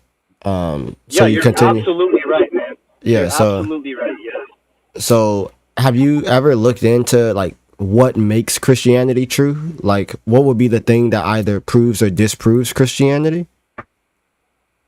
I mean, of course I have. I looked into a bunch of stuff, and I just came to the conclusion that Christianity, and not just Christianity, but all the Abrahamic religions are simply false and wishful thinking. Here, And I truly so wish the religion was true. yeah, According to so what? yeah. So let's deal with that, right? Because we could give you some evidence, but if you already drew a conclusion, right, then likely it doesn't matter what evidence that we're going to show. So let's go to the things that you saw as to why you drew those conclusions, and maybe we can help you better understand those things. All right. Well, for clarification, I didn't draw a conclusion. It feels like I have, but I'm still extremely young, and like I took philosophy class, and you have to stay humble in that. You know, you're never right, and it's yeah. You know, Yeah. you never know the truth until you see it. But what I did learn from that is like I love to follow the principles of philosophies by like Descartes. It's like one of my favorite philosophers. Even though he was Christian, I love his principle in terms of like forget everything that you know, and the only thing that you take as truth is things that are like just bulletproof. And that's kind of my approach to life. So anything that you guys say, I just take it out like face value. You always got to double check everything someone's saying, but like at the same time, you're human, and that's a lot of work, and it's kind of hard. So really easy to take people's words into face value. But the things in my life that I've like concluded to like my biggest evidence that like God isn't true is on like multiple reports I saw like people the countries that tend to be more religious tend to have higher crime rate, and I know correlation isn't causality. You know what I'm trying to say. Yeah. But it would be very strange if that God, whatever Abrahamic God you believe in, exists, and that God would let those type of things happen. So Like for here, example, wait. Here, one of the things that I think happened to a lot of us is that we kind of work backwards in looking for truth. So this is something that happened to me, is that I was looking at the people who call themselves Christians, and then I allowed that to kind of sway my idea as to whether or not Christianity was true. You also don't want to start too far on the spectrum, whereas you're saying that, oh, if God existed, then these things wouldn't happen. Rather, you should just start as to figuring out whether or not God exists. And then you can work your way forward as to, okay, if this God exists, then does it actually interact with creation? How would we know that? Oh, maybe like prophecies and things like that, being able to tell the future before it happens, and having provision and miracles or whatever the case may be. and then you can work your way to figuring out whether or not a specific religion is true. I think you should start at the building block as figuring out whether or not God actually exists. And in doing that, you're going to be getting into a lot of philosophical arguments, which I think you would find interesting. So before you just say, at the very least, I know that the Abrahamic gods don't exist, figure out whether or not God exists or not. And if you want, we could go through some arguments. But I think that's where you should start if you're actually looking for truth. Yeah. Well, the thing is, since I'm agnostic, I'm trying to look for the answers, or I admit that I don't know. I'm open to the idea of a God, and trust me, that took me a while. I used to be atheist for a really long time. It took me a while to be open to the idea that I may be wrong and that there actually might be a God. And to be honest, I don't think that's relevant, because if I do believe in the God, I'll be more like theist, not Well, we'll or see. like a deist. Well, Yeah. we'll see. So But let's first off, so let's see where these arguments lead us, because you're gonna go with whatever the logical conclusion leads to, and if it leads to a God existing, then we can figure out what kind of person you'll be. But we won't actually know for sure, because as you said, we can only take what we know as bulletproof, right? We won't actually know for sure until you've been confronted with the proof that God actually exists. Exactly. So Like we that's can. one of yeah. Like that's one of the reasons why I have a hard time being Christian, because first of all, you have to have faith, and to have faith, you kind of have to have trust. And man, it's quite hard trusting God when it seems God goes against all logic. Well, it's hard trusting God when you don't know whether or not He exists. So let's focus on figuring out whether or not God exists. It's hard to I trust him when rather you I don't rather know. not go down that path, because okay, let's just assume that God exists. All right, I don't want to do that with you. So look, Brooke. I genuinely care about your soul, right? I don't I care want about you. yours too, man.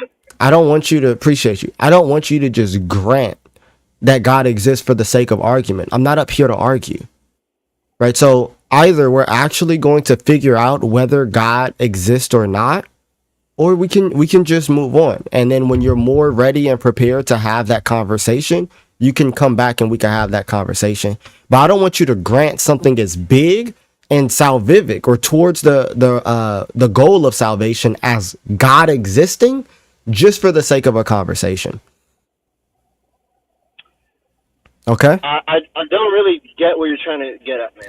So If I'm being honest. if either we're going to have an actual conversation about the reality of God existing, or we could just move on until you're more prepared to have that conversation. I don't want to just argue or have a conversation for the sake of having a conversation. I've had plenty of Oh, you know what? conversations with atheists today talking about the existence of God, but we're really talking about the existence of God, seeing where that conclusion leads, and then you have to walk with that and go with that. I don't want to just grant something as big as believing that God exists just for the sake of argument.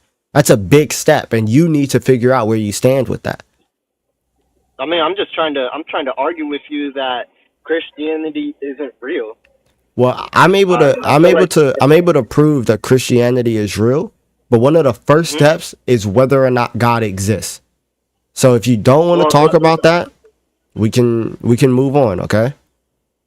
I want to talk to you why Christianity doesn't exist for like perfectly logical reasons. It's something you haven't heard before. Like, What's the argument I haven't heard before? all right, This will be so fun. almost all Christians, it's not just Christians, almost everybody in the Abrahamic religion, they could conclude that God is omnipotent, all powerful. He is omniscient, that he knows everything. And then last of all, most importantly, he cares about having a relationship with you, which is the most important. So if all of these facts are true at the same time, then in theory, you should be able to pray to God to talk to him so you go to heaven. So someone really wants to go to heaven, right? And then the only way they could go to heaven is if they like trust or know God. And God should be able to respond at any point because he is all knowing and all powerful. If he knows the only way for you to go to heaven is for him to show his omnipotence, to show his power that he could do magic or anything of the sort, then you would be granted to heaven and then believe in that. No, but that's not the way to get to heaven, though. That's not what we believe the way to get to heaven is. And it's We funny don't believe because But that. he knows that's for you. He knows that's for you, bro. That's No, what I'm but saying. no, it's not. No, I'm saying like the general way that anybody gets to heaven is not because they've seen God's omnipotent power before. It's by faith. Yeah, Like, don't but It's by that. faith, and maybe that's the only way for a here, person to have faith. here, hold on. So here, look, I'm gonna drop you. So one, the argument that you're running, it sounds like a divine hiddenness argument, which is an argument that it I have is. heard before. So yeah. Second, you should look into like actual what Christianity actually teaches. So, and like you should look into Romans chapter 1 verse 20, right? So like atheists are without excuse because we can see through natural reason that God exists. So you don't have to sit here and say, "Hey, God, talk to me so I can know that you exist." God has given you everything that you need in order to be able to properly conclude that he exists. I was trying to give you these arguments to prove the existence of God. You didn't want to hear them. So then on judgment day, you might be left without excuse. It's up to you.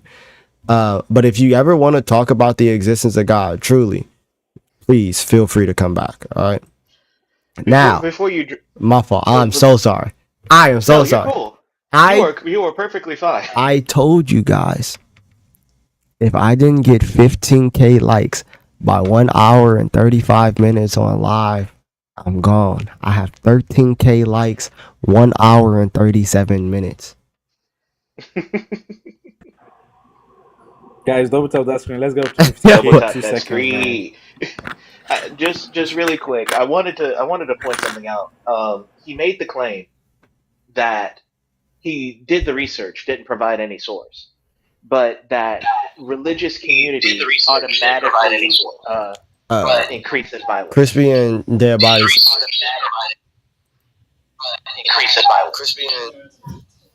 Uh, I don't know what's going Ugh. on here. Ouch. But I wanted to provide a source because, that's not the case at all. In fact, religious communities have a decrease in violence. And we could just go to a few studies. For example, a study by Johnson, Tompkins, and Webb in the Journal for the Scientific Study of Religion found a significant inverse relationship between religious commitment and crime rates in the U.S. Individuals who frequently attended religious services and considered religion important in their lives were less likely to engage in criminal activities. And the Pew Research Center reported that countries with higher levels of religious commitment often have lower levels of violent crime. For example, predominantly religious countries such as Poland and even Saudi Arabia show lower crime rates compared to more secular countries like Sweden and Denmark. Oh, wow. Mhm. Amen. Stephanie. You call her Stephanie. Stephanie. When you're off screen, I cannot hear you. So if you're like not on the TikTok app and you're talking, it like mutes everything that you're saying.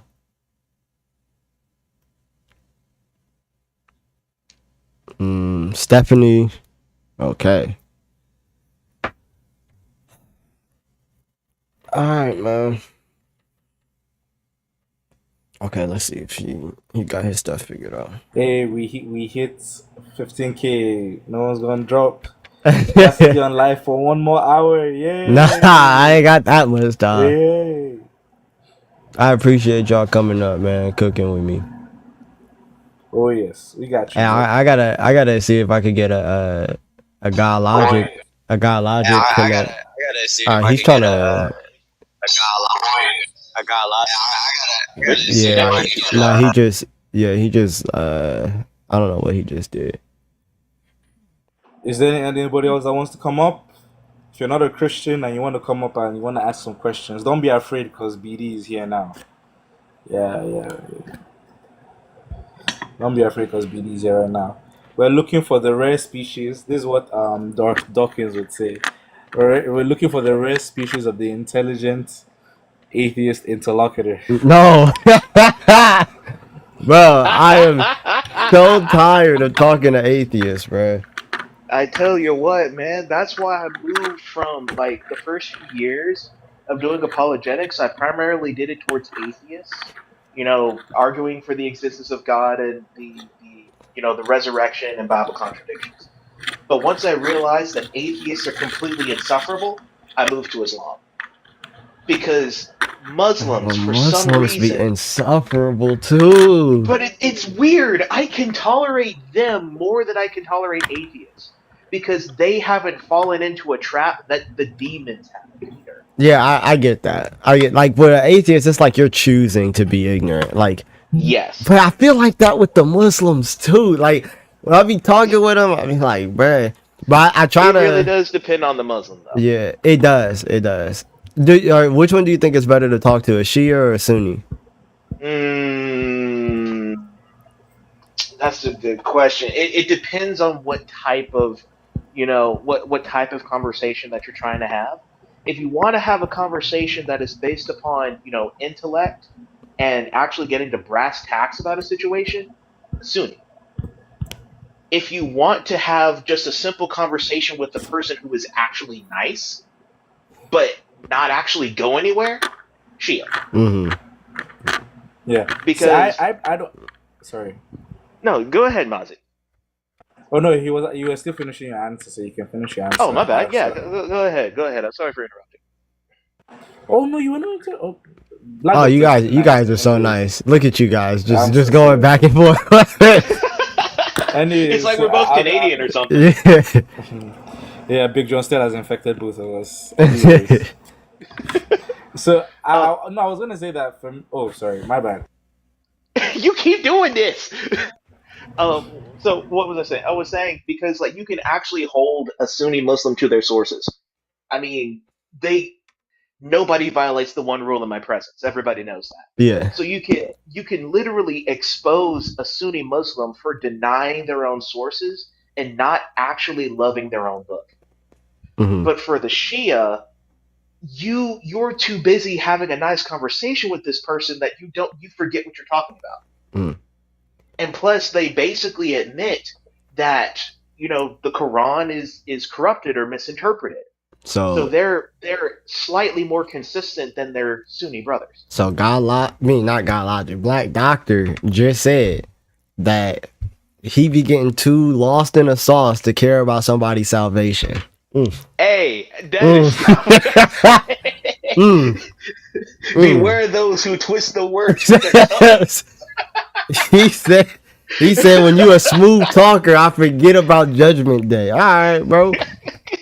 Hey, this is what happens when you have conversations online and you deal with sales, which means that you have your entire life is based around having conversations. You do sales? Yeah, I sell insurance. My days, my brain would be fried. I don't know how you even talk to Muslims after that. I hate it. Yeah. I mean, like it's weird because of what I do, I can form my own schedule. So, like, early in the mornings, I'm debating Muslims. Mm-hmm. Then, during the day, I'm selling insurance, doing what I can, following leads and stuff like that. And then in the evening, I'm fighting Muslims again. Because half of the time, my job has just been listening to the phone ring. Yeah. And that's it. I want to have conversations. And if you're going to make me tear my hair out, at least give me a reason to. Jeez. Give me a reason to. Yo. What's the deal, bro? Yeah, man. No, I like the question. I love the question, bro. That's a good question. For sure. What's up? But for my answer, it'd be as simple as, why aren't you Christian? I'll say because it's a religion. You just don't follow no religion? No, not that. I see there's pieces of the truth in like everywhere, like, cause I've been studying since like I was 13, right?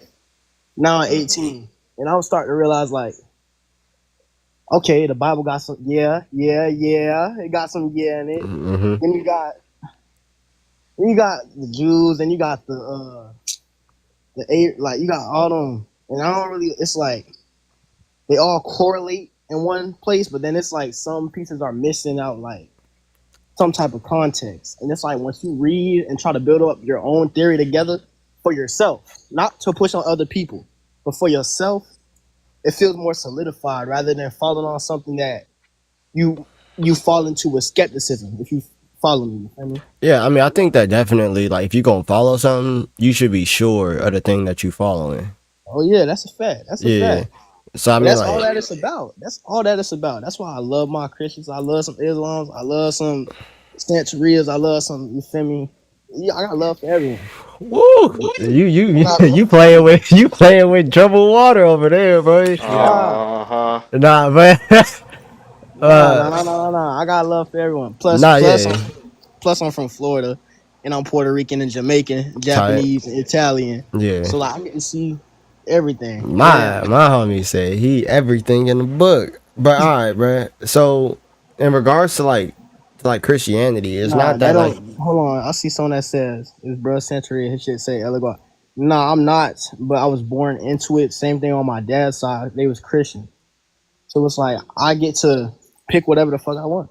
Sorry to curse, but it's like y'all can't tell me that. I can't tell me what no, they yeah, told me. I'm saying all I'm saying is that I think you should follow that which is true, not Oh just yeah, like so. And I'd say that Christianity as a whole is true, which means that like the other things is false. It's kind of yeah. like how like there's only one answer to 2 + 2, Hmm. and even though there's like a whole bunch of numbers out there, it don't change the fact that this thing is true and it's the only answer to this Right. question. You feel me? So like if we asking a question about how you saved, Christianity is the only one that has that answer. Mm-hmm. You feel me? I So feel you. I feel you.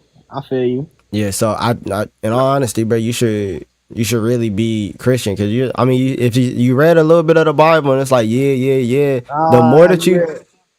you said what Nah. I just want to know if Jesus rose from the dead. he showed That's the did. question. Because if Jesus rose from the dead, Christianity's true. Amen. And if Jesus didn't rise from the dead, then Christianity Christianity's false and false. you could look at somewhere else. Yeah. So the question is, did Jesus rise from the dead? You know what's crazy is that regardless of the answer to that question, Islam is still false. Yes! That's the Yes! crazy thing. I ain't gonna do that to them. I ain't gonna do that to them. But have y'all read Proverbs? Oh, when you go off the screen, I can't hear you. Oh, y'all can't. Proverbs 21:15. Proverbs 21:15. Yeah, I Yeah, think look it up so. if you can. Yeah, I got you. I'm telling you, I'm real Looking up balanced. Solomon's That's one thing wisdom. about me. I'm balanced. So I see eye to eye with everything. I'm blessed for that. I'm truly blessed for that. Glory to God. I'm blessed for that. Which When God? justice is done, it is a Holy joy to the my righteous, God. but terror to evildoers. And my name is Justice, by the way. What's up, bro? It's good, family. But yeah, so I would say, bro, look into whether or not Jesus Christ actually rose from the dead. The If Jesus rose from the listen, dead, that's the thing. We are the embodiment of him. we are not the embodiment of him, especially if How you're do you not feel? in him. That's Because you're what you not, believe? yeah, because you're not, no, because you're not God. Jesus, you know what Christ consciousness is? Yeah, but that's not the same as Christ, right? It's a So level of consciousness. That's all it is. yeah, Jesus didn't teach that. yeah, Jesus didn't teach that, man. How And can you who believe told in you that? Christ's consciousness if the Christ didn't teach it? Bro, are y'all spiritual? I mean, I have the Holy Spirit, but I'm not like New Age, if that's what you asking. I'm oh shit. I don't even want to drop that on y'all. Is it? Trust me, it's not. Here, I got a friend. You It see, ain't nothing, you see homie in the chat, Jordan Travis. Yeah. So he gonna go live later today, and he talk about spirit. Like he loved talking about spirituality Yeah, I'm and spiritual myself. I know astrology, numerology, yeah, all he that. Yeah, do I'm all the into stuff. Yeah, he do all that stuff with rocks and everything. He could tell you what yeah, every single rock mean and all of that. yeah. So follow him. Yes, rocks and space racism. Yeah, follow him, and he gonna go Oh yeah, we live gotta get later. on that.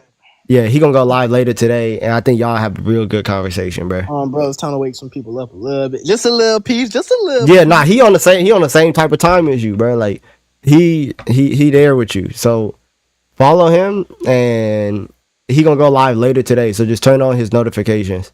That's, All but right. let's talk about how Christianity is really a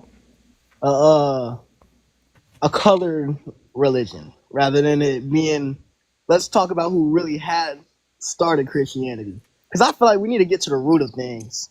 Because if we're gonna talk about religion, who the true ones? Like, let's be honest.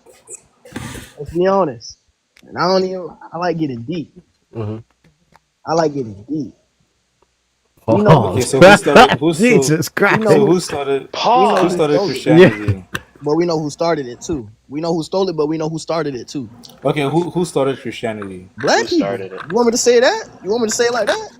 Or you think Okay, it? okay. Or So where did Christianity start from? He said the you want me to say the blacks. continent? The continent? No, but like No, Africa? not what just the nation? continent. Like where? What Africa? nation? No, Africa is not a So nation. Africa Israel is a Israel's in continent. Africa? You nah. Wait. Are you white? No. Africa is a continent. Africa's a continent. All of us right here are people of color, bro. But that's not what I Of asked. course. What I All right. asked Cool. was, is Israel in Africa? Is Hmm. Israel in Africa? Yeah. Where's Africa at? Do you know where Africa is? Yes, Africa is in Africa. That's not what Oh I my asked. God. You don't even know where we at right now. You don't even know where we at right now. Africa is a continent, bro. You don't even know You where we kidding at me? right now. Where you at right now? I am in the great state of Alabama, bro. And where's Alabama at? What do you think? You tell Because me. all you're doing is What we doing? asking Why we doing questions that I haven't. geography right now? Right. Nah, cause I think he don't Ask like my you mindset. is all I asked you was, Just is answer my Israel in question. Africa? I already have. Answer mine. You haven't gotten to the answer of my first question, Nigga, bro. where do you think Africa is, bitch? All right, I bro. already told See, bro, you. you wigging, Why are you getting you bugging, mad? bro. Like, why I ain't you mad. doing Why all you that? Don't tweaking? mistake my Yeah. madness for anger. Nah, Why you tweaking like that, what, bro? Don't mistake. but like still, bro, you don't just come up and just disrespect nobody. Like, I ain't Yeah. disrespecting I him, don't bro. know. nah, What I but you don't know still, say? you're why. not you calling I don't know somebody why out I'm catching there. strays. Yeah, calling somebody out their name, bro. Like, nah. Show some Wait, can I say respect. something? Can I There's say only one something? name, bro. There's So, only one name that. hold on, just wait. Uh, No, just wait, Glock. Just hold on. Why don't Glock? Why don't you do this? Okay, I don't think you're talking about your madness. I don't think we can really handle your no. I was madness. playing. I was playing. I So, was playing. I but was playing. I was playing. I was Jordan playing. My bad. My Travis is bad. the real person that I can was handle playing. you. So why don't we drop you? Okay, and then you can go talk to Jordan after. Correct? Amen. Does that make more sense? Yeah, Agreed. yeah. Agreed. Jordan that's gonna be a good conversation. Jordan, you just text. He said, Elijah letting bruh leave hungry. I'm gonna get him right for sure. So cool. Jordan just Jordan just go ahead. So Jordan finna go live. What time is it? It is 2. Oh yeah, it's about that time actually. Jordan, go ahead, get set up. He right here that says show the text. Jordan, he is not finna. Nah, you telling me dancing more important than salvation, bro? That brother need help. You could probably, in all honesty, bro, you could probably do something face to You could probably face. do something. You feel me? Yeah, y'all can astro project together, man. Yeah, man. Come on, bro. Jordan versus 20 New World Spiritualists. Hey, man, Jordan, he do all that stuff, bro. Exactly. He All I'm round saying is a that I corner got too from me, many bro. degrees for that nonsense. Anyways, Shoot. I wanted to say, guys, double tap that screen and also share the live. If you know somebody that's been asking questions about Christianity, you can invite them. Hello, woman. You can invite them into the. Hello, woman. Just not even a name. Not even a ma'am. Just woman. Anyways, keep sharing the live. You can share it to 5 friends. How about we do this, man? Let's promote. Let's get up to 50K likes, man. Double tap that screen. Double tap that screen. No, Let TikTok know you like the live. we ain't gonna be here long We enough to should. get to 50K. I'll tell you that right now. We got. I We're don't gonna know. be I here, smell man. cap up in here. Especially Shoot. when the lady join in. We gotta be here for the next 2 hours, bro. 2 hours. Who's the That's other guy? diabolical. I got One an doctor. appointment at 5. I can't do that. Shoot. $20K for 30 minutes. Shoot. To be That'll on work. for 30 more minutes? 20. Shoot. Yeah, that would work, bro. That's funny. He called me a woman. Usually he drops when I go on the screen though. So hey, at least he's still here. It's growth. That's Yeah. crazy. I didn't think you noticed. I'm just joking. I'm just joking. Mm-hmm. Nah. What? It's Hey, fake beef. Don't worry. Mozzie, what's your favorite argument for the existence of God? My favorite argument for the existence of God is actually the argument for motion because it doesn't depend on time. A lot of the other arguments do depend on time. I might just make another one argument from foundations. I don't know that one. It's I don't know. I'm literally going to make it up. Argument from because it's going to be the exact same thing. Argument from motion, but everything is going to be replaced instead of change. It's going to be foundations. Anything that is contingent needs a foundation. The universe is contingent, therefore it must have a foundation. Isn't that God just is the foundation contingency of everything. argument? It's literally Pretty the same much. thing. I'm just going to change the name to foundation. I I guess. changed the I'm name. literally That guess. makes it mine. Yeah. I'm making it Plagiarism at its finest. at its finest. He Because said when it's you make Mozzie these argument. arguments, a lot of them is like, oh yeah, time, but time we don't believe. I believe in the B theory of time. Like it doesn't matter. Foundations don't need time. They're just foundations, right? No, I get that. I want to start using pretty much like the argument between essence and existence, but it's just so much like metaphysical stuff that I'm like, ugh. Do I really Yeah, I want to ain't get got into time all for of that? I have a question. Do they have to just reach 25K or they had to have an additional 25K? That's a good question. Yeah, an additional 25K. Yeah. Oh, I don't think they're doing their job then. They are not. I tell you And what, they're not my sharing hands the will start live. hurting. Wait, I didn't know this. So maybe they might be kissing the black stone. Oh, exposed, bro. Ooh. I told you. Exposed. Telling We you, see man. you. Y'all done scared the folk off. Also, Islamic Apex and Orthodox Muslim, we know you watching from outside the live. Come in and come defend your position.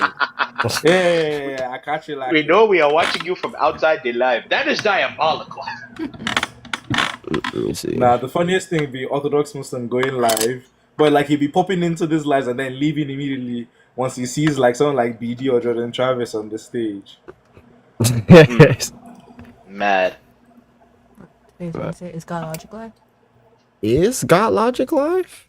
It is No, too. he usually will start in like a few minutes, but I don't see him yet. Okay. Yeah, because it is 2:00. Mm-hmm. I'm telling you, I gotta get my YouTube popping. You not live yet? For sure. But all right, so if anybody, I'll just share this with y'all because this is slowly but surely becoming one of my favorite saints. If anybody reads or wants to read like a new saint that's not really heard of a lot, read Saint Peter Chrysologus. He's like in the all right, bet. He's called in the Catholic Church the Doctor of Short Sermons or the Doctor of Homilies. Where you found about him at? I found out about him about this Bible study that me and my fiance be doing. So Saint Peter Chrysologus, he be doing short sermons. So so far, like throughout the book, I've only gotten through like the second sermon, and he's talking about the story of the prodigal son through like the first 5 sermons. Fire, and they're short, like they're not long and drawn out. So like, but what we're doing is we're doing this Bible study, right? Hey, why didn't you show me the other things too, though? What, his sermons? Yeah. No, I read the one today. I was like, all right, okay. like You just found out about it today. no, well, the one that I read today, the sermon I read today was fire.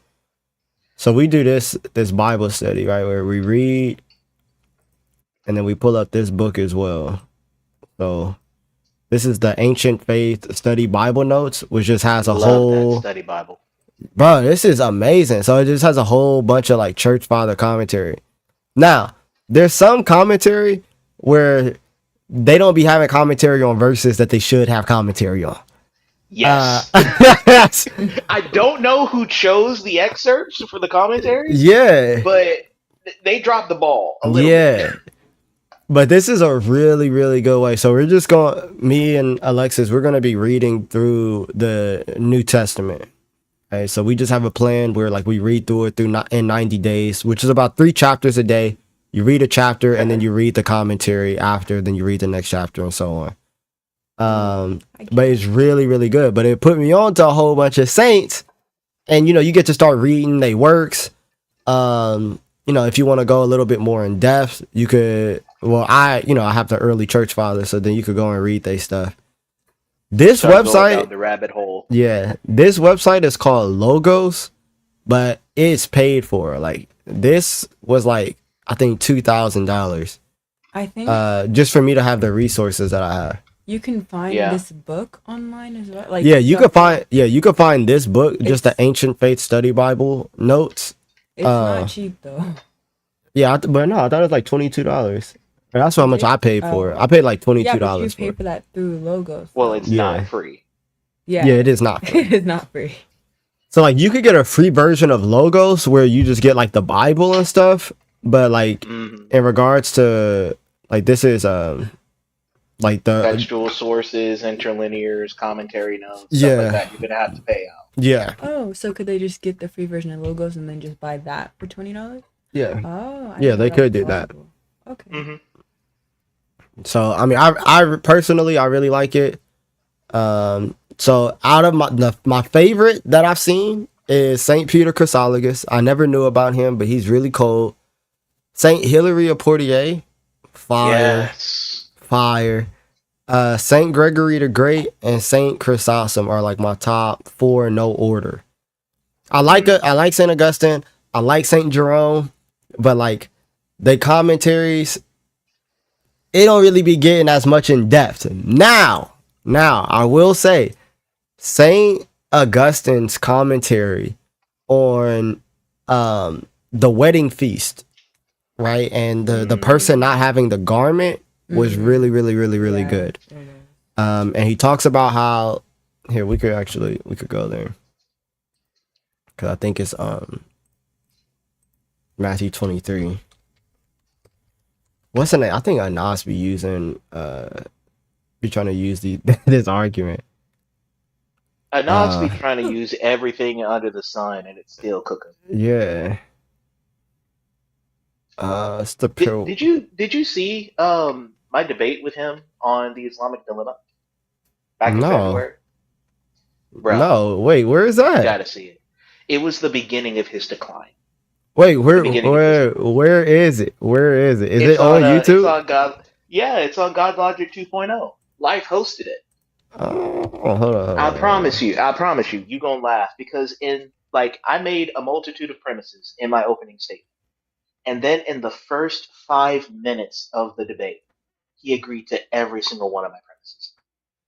Wait, hold on. So I might have heard. Is that when he said an argument can be sound but not valid or something? I think that was his debate against Jay Dyer, and I mentioned that debate against Jay Dyer. But if you're gonna listen to the debate, watch my opening and then watch the cross examination. Oh yeah, no. At least just the first minutes of my cross examination. I'm gonna have to because I'm gonna have to watch. It's so good. It's so good. Yeah. When you start insulting in a debate, you know you already lost. Damn. And it's funny. The man was insulting me left and right throughout the entire debate. Called me illiterate, called me unable to read, called me stupid. And I said once in the cross-examination that Jesus, unlike Muhammad, makes clarifying statements. And he started crying so hard. Yeah, I'm gonna probably watch this today. Oh, you're gonna love it. It's gonna be great. Yeah, I need to start doing reviews or whatever. Yeah. I really do want to get into that. I just don't know how to make the transition for real. I don't know if people are gonna stay and watch me just review debates. Somebody that I do like that reviews debates is Sig though. I was watching Sig stuff. I love Sig. Yeah, Yes, Sig I does some great work. One Way Apologetics, that's Chris Claus. He Yeah, reviews debates all the time. His stuff is great. I was thinking about getting into it, but I mean, I'm more of a teacher than a reviewer, so I didn't. but It's just not my that's what I'm saying. I like with Sig, he sits there, he stops, and he breaks like all these things down. So like, I mean, he puts me on the sources that I would have never even thought to look up because he's teaching in the middle of it. I don't think right. personally I got the knowledge like that because he just has like so much up here that he'd be like, oh, this book says this and this book says that. And woo, wow. Um, that I'm like, dang, I don't think I could do that. I would just be, giving a reaction to what I'm watching. And that's Um, okay. That's still good content if you say so, I because mean, we'll see. like, dude, one of the things that has continually stopped other good Christian creators from going out and doing their own thing is because they're still comparing themselves with other Christian content creators. Yeah, I promise you, I and agree. you probably know this already, you're not going to be another Sig, Yeah, and you're not going to be another Liturgy and Truth / Black Doctor. You're going to be yourself. And people like you for you. So do what you like. And if people stay, people stay. If people go, people go. But you do what you think needs to be done for the kingdom. yeah. And I think that is, I agree 110%. That's like the most important thing. I think we lose sight of it as Christians is that like, bruh, we have to we have to keep the kingdom in mind all the time. Like a lot of times we get caught up in like entertainment or whatever. And Yes. it's just like, bro, no, like what we're preaching is really, really, really, really serious. Like these are people's souls and salvation that's in the balance. And I was reading, so that's what we were talking about in regards to St. Augustine's homily on the wedding garment. He was talking about what the wedding garment is. So a lot of people have the question as to why this man gets kicked out. Matter of fact, let me see if I could find. Does anybody know what chapter that is? Is it chapter 25? I mean, I know I could just look it up, but I'm trying to just scroll through. All right, let me look it up. No, we haven't read 25 yet. We stopped at 24. Yeah, I'm not a. Is it I'm good as a 22? hafiz of the Bible, but not as good as I should be. Yeah. Okay, I think it's chapter 22. Look at that. Jordan is coming in clutch. So um oh my days. So in Matthew 22 verses 1 through 14, you'll read this parable of the wedding banquet. So it says, once more Jesus spoke to them in parables. The kingdom of heaven is like a king who gave a wedding banquet for his son. He sent his servants to summon those who invited the banquet, but they did not want to come. Again, he sent out other servants and said, tell those who are invited, see, I have prepared my dinner. My oxen and fattened cattle have been slaughtered and everything is ready. Come to the wedding banquet. But they paid no attention and went away, one to his own farm, another to his business, while the rest seized his servants, mistreated them, and unalived them. The king was enraged, and he sent out his troops, unalive those unalivers, and burned down their city. Then he told his servants, the banquet is ready, but those who were invited were not worthy. Go then to where the road exits the city and invite everyone who you find to the banquet. So those servants went out on the roads and gathered everyone they found, both evil and good. The wedding banquet was filled with guests. When the king came to see the guests, he saw a man there who was not dressed for a wedding. So he said to him, friend, how did you get in here without wedding clothes? The man was speechless. Then the king told the attendants, tie him up hand and foot and throw him into the outer darkness where there will be weeping and gnashing of teeth. For many are invited, but few are chosen. And what St. Augustine says in regards, so pretty much the question that he's answering is, why is this man thrown out? Right? He was invited. Sure, he wasn't dressed for the wedding, but why is he thrown out? And pretty much he's breaking down what exactly the wedding garment is. If you guys want that exact source, it is Sermon 90 or Homily 90. Specifically paragraphs 4 through paragraph 6. He's going to be talking about what's the name? He's going to be talking about the wedding feast and stuff. right? And I'm not going to read all of this, but pretty much what he says is that the wedding garment is not baptism. It's not communion. It's not like all these things, but the wedding garment is love. For if you don't have love, then you have nothing. So it's not these external things, or it's not all these other things. It's not going to church.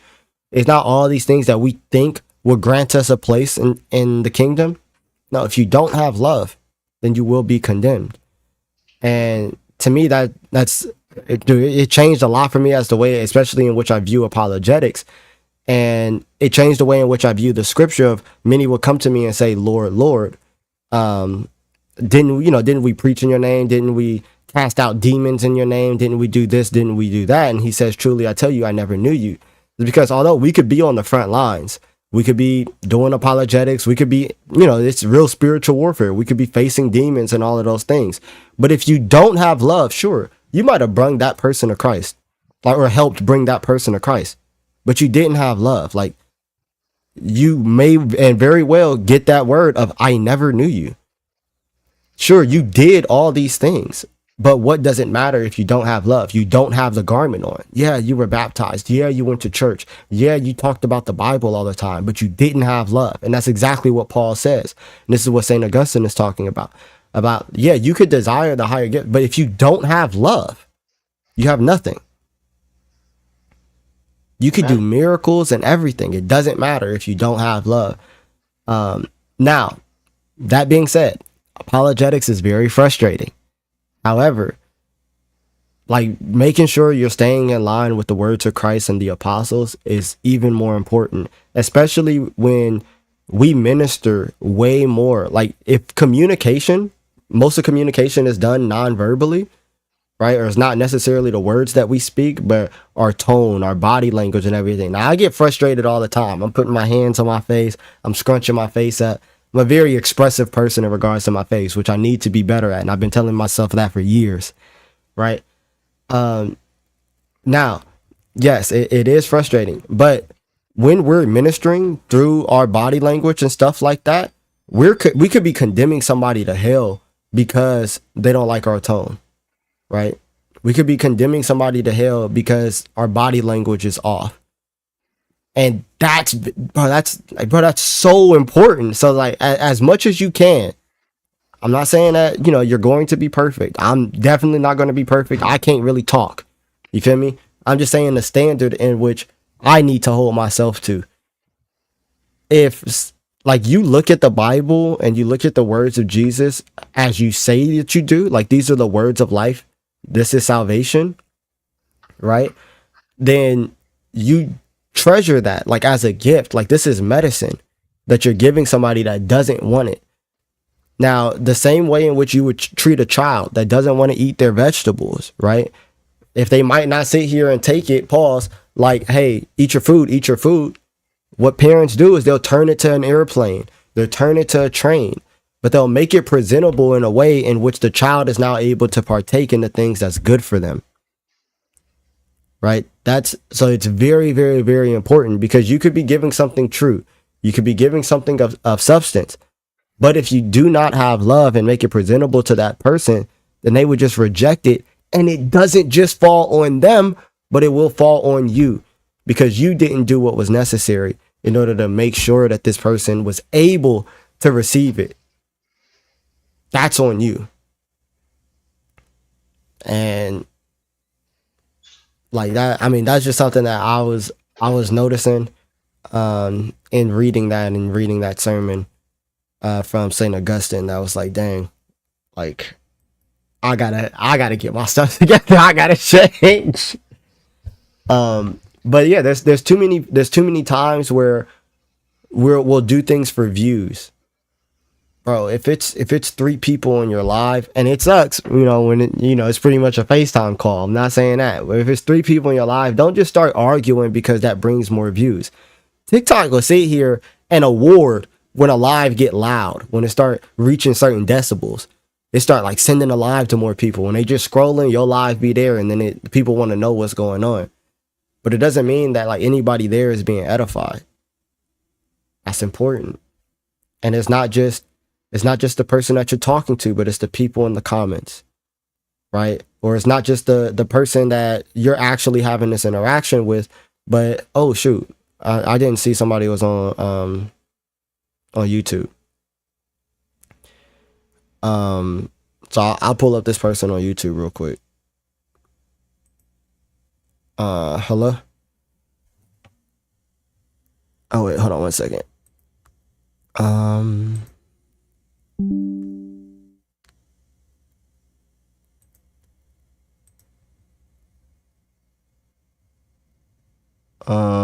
Hey, can you hear me?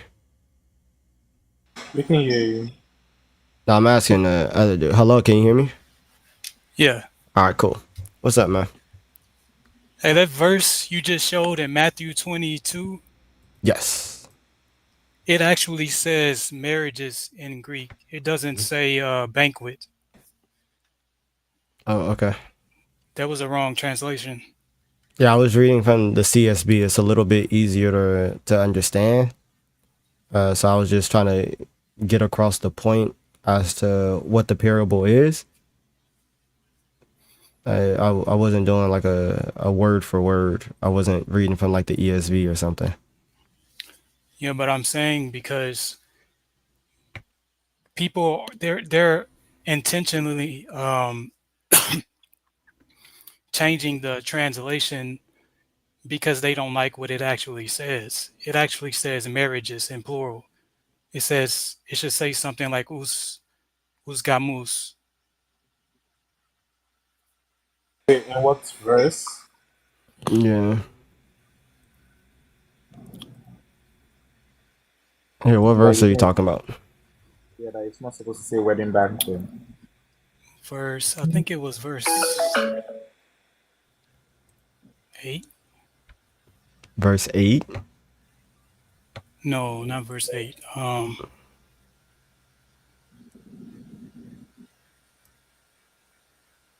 Yeah. Oh, and by the way, it says feast. It may say banquet or feast, but it's neither one of those. It's actually wedding. Right, what verse? What verse? Um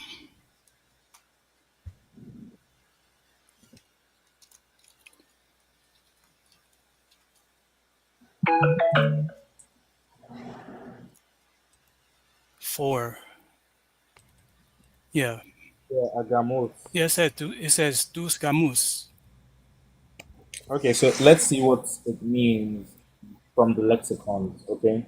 And in Greek, if you're using the word dos, it Yeah. means the, but a plural form of the. And gamus is the plural form of marriage. The So it marriage actually says possible. the weddings. So, but I'm Not saying that if we go to not the feast, not lexicon, banquet. hold The on, if word we go for to the, banquet or feast in Greek is can you not hear me? Or can you Yeah, hear me? so the word gamus, right? It literally means wedding celebration, marriage. no, it doesn't. Yeah, it does. I'm learning Greek. I've been speaking Greek for about 6 months now. I mean, that's cool. That still doesn't It doesn't The here. deny, word for example, what the lexicons say. Yeah, so here, like you they're going could to tell you it means feast, but so the I word for can't so feast here in Greek, do I trust the lexicon or who am I supposed to trust? the Hotis, lexicon. What Hotis Okay. lexicon says Gamiosin that? Gamos. Right here. So, who made wedding feast for Weon Ta Weon Do I Alta have to be on for YouTube to his son. see what you're showing? Yeah, are you not on YouTube? Hold on 1 second. Let me go back. Yeah, so the word Gamos means I mean, wedding simply the feast, word or gam, marriage. it means marriage. Yeah, so It's here synonymous for gamma merging something well here together. That's where we get the word. we're looking at the lexicon right now, right? So we have gamos, which means wedding celebration, wedding. It's And I not could wedding celebration. okay, If do it you was, it would be 2 words in Greek. here we can We could just go No, to it wouldn't. the Lexingham Theological Word Book. Okay, here's the word right here. Can you see? Yeah, and I'm telling you that's wrong. Okay, do you have another source that you want me to go to? I Wait, can hold simply on. tell you the word gum means to merge together. That's where you get the Ho- word gum from, Hold on, Elijah. or gamit. Recognize It what's doesn't happening mean right now. feast. The word for feast Recognize what's in happening right now. Instead I of think is actually, it starts with an e in Greek. Ior, now we're just having an argument iorti. from authority at the moment. That's the word So for he's feast in basically Greek. proposing his own authority against the lexicons, And if it was against the marriage very feast, ones like who you have been say, it would be studying two this for words. years. Yeah, but so, Gamusero, gamusero. It would say tus, gamuserotis. bruh. They're So they're look, trans. They're telling you this on purpose because they don't want you to know what it actually says. so here, bro. What does it actually say? Because you're telling me don't take the lexicon. You're telling me like any other authority that literally says what this word means. Nah, that's not it, and you just want me to trust you. I don't understand why I would do that. Why'd I Because just why'd I just I mean trust you? we can go to Matthew 25. No, we could just go to the lexicon. We could go to the word, and we could just see what it means. Do you want me to pull But up they're another? translating words Do wrong. you want me to pull up another lexicon? As a matter of fact, pull up Google Translate. Well, Copy tus gamus and put it in Google Translate. here, are you able to see my screen? Yeah. Okay. So that was the Lexingham Theological Workbook that I had originally pulled up. I can pull up another source, okay? And it's gonna say the same thing here. So do you think that there's a possibility that you're just incorrect on this? No. Because I also knew other people that speak Greek and they agree with this. What is I know people who have master's degrees. I know people who are okay? taught who are being What helped about by. doctorate degrees who is literally showing you where this word is being used and giving you what it means? I mean, I know someone who's being taught by a Greek teacher, Bro, but you don't and they're understand. saying Hold that's on. plural. Bro, you don't understand. My brother knows Greek. So Okay. you can trust me because he uses this source. Hmm. Yeah. So because my brother trust, he read Greek fluently and he trusts this source, so we could trust this source. Can I also add something to this? If we want to go to, for example, Bible Hub, and It just look at doesn't the even comments, okay. it points out It doesn't that, even for make sense example, to translate that as the feast because they Gamos, already have a word for feast in Greek. the term is plural because the festivities or And I the just told you wedding the word. would last for 7 days. And number two, if it was wedding feast, which is two words, or wedding banquet, it would say two Does words. this even matter, bro? No. Yes, Why does it matter? because it's in the Bible. What does it change? What does it change about the parable? Because they're translating this wrong on purpose so you won't understand Matthew 25. This is That's Matthew why I told you to go 22. to Matthew 25. It's okay. All right, bro. All of I'm yeah. gonna go ahead and I'm gonna move on. Okay. I got other Yeah, guests. what's the hit on the way out? Uh, all right.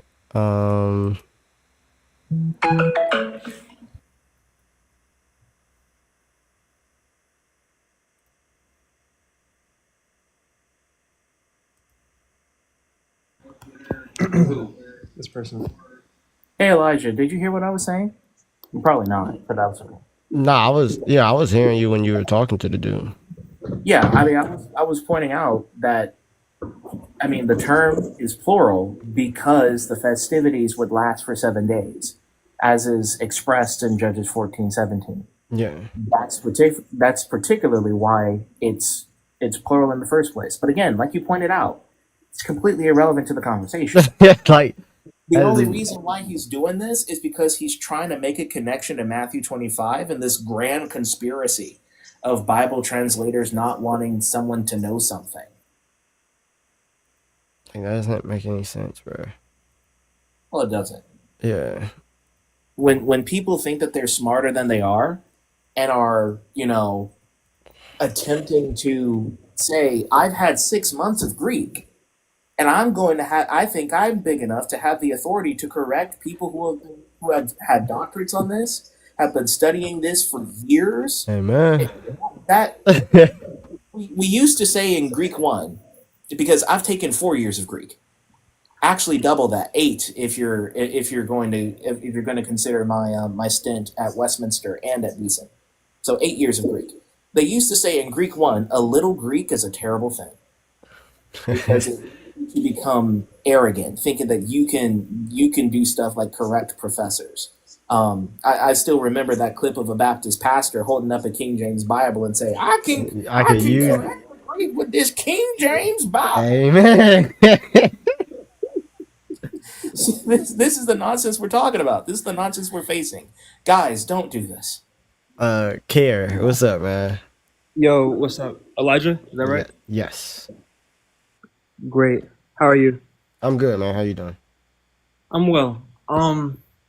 So I requested to join the live because I wanted to kind of respectfully ask some questions and then just offer my point of view on. I think one of your previous schemes, it says Jesus is God. A'udhu billah, astaghfirullah. It said Jesus is God. So I just wanted to ask some questions about that, and then just coming from a standpoint to give my perspective that God is one and that He is completely transcendent, completely above all other things, and everything that's not God is created and in service to Him. Now, some of His creations, like prophets, are special in a sense. They might have a special connection to Him and His will, but Him in His essence and His identity, when you hear someone say something like Allahu Akbar or Subhanallah, that means that Allah in Himself, in His essence, is above and exalted from all that He created. So that's the understanding that I wanted to put out there and then invite you to and have a conversation about. Yeah, I mean, so pretty much you're just saying that you disagree that Jesus is God? That's right. Correct. Okay, why? Why you disagree? So Jesus was created by God. Well, so I mean, if you're going to take the Christian position, the Christians don't believe that like God became man. So like the divine person of Christ just took on flesh. So you could say that the flesh is created, that's fine. But it's not that the person was created. So the person, so what is the person to you? The person is the who. The identity? I don't know what you mean by identity, but just for simple terms, the who. The who. Who something. Who someone is. So if I say, who are you? And you were to say Elijah, you would be communicating to me like when I ask you, who are you? You respond as your identity, right? Yeah, I'm identifying my person. If you ask me, what am I would say human. You ask me, who am I would identify my person. Okay. And so you're claiming that the person of Jesus is God? Yes. Okay. So then in that case, I have a question. If Jesus is God, if He and His person is God, why did He express dependency in His personhood? So why did He eat food, for example, and that He was dependent on sustenance? Why did He pray to God and that He was dependent on God's blessing in order to sustain Himself? And why did He attribute the miracles that He performed to God who is above Him? Yeah. He is God in His person. Yeah, so I think in order to fully understand this, you should have a brief understanding as to like what Jesus is coming to do. So when Jesus takes on flesh, right, when He becomes man, He not only is like saving us through the incarnation, but He's also showing us how to live. He's doing everything that humanity fails to do. Like when we get good things, we tend to take them as our own blessings instead of giving thanks to God. So Right. in doing so, you can see like when Jesus performs a miracle, for example, of raising Lazarus from the dead, right? You could say like, yeah, like I already know that like you always hear me, Father, but I'm doing this so that they know.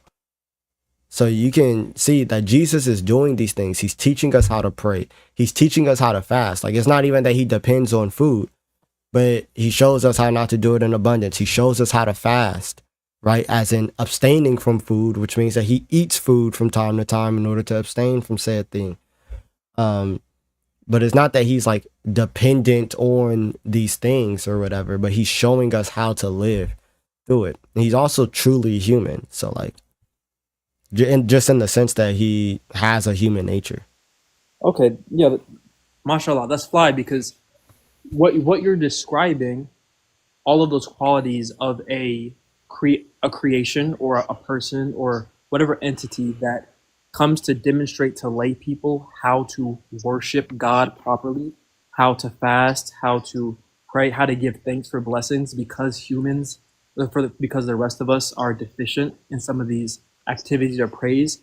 That is the very precise function of a prophet. Yeah. So And I'll just end with this real quick before you go. So the Prophet Muhammad, may peace and blessing be upon him, who said he held his index finger and his middle finger up next to each other. He said, "Me and the Prophet Isa, Prophet Jesus, may peace be upon him, are like this," as in we're this close as these two fingers, because that's exactly what he came to do: is to demonstrate to human beings how to pray, how to fast, how to give thanks. Yeah. And So so no. So here, that's not.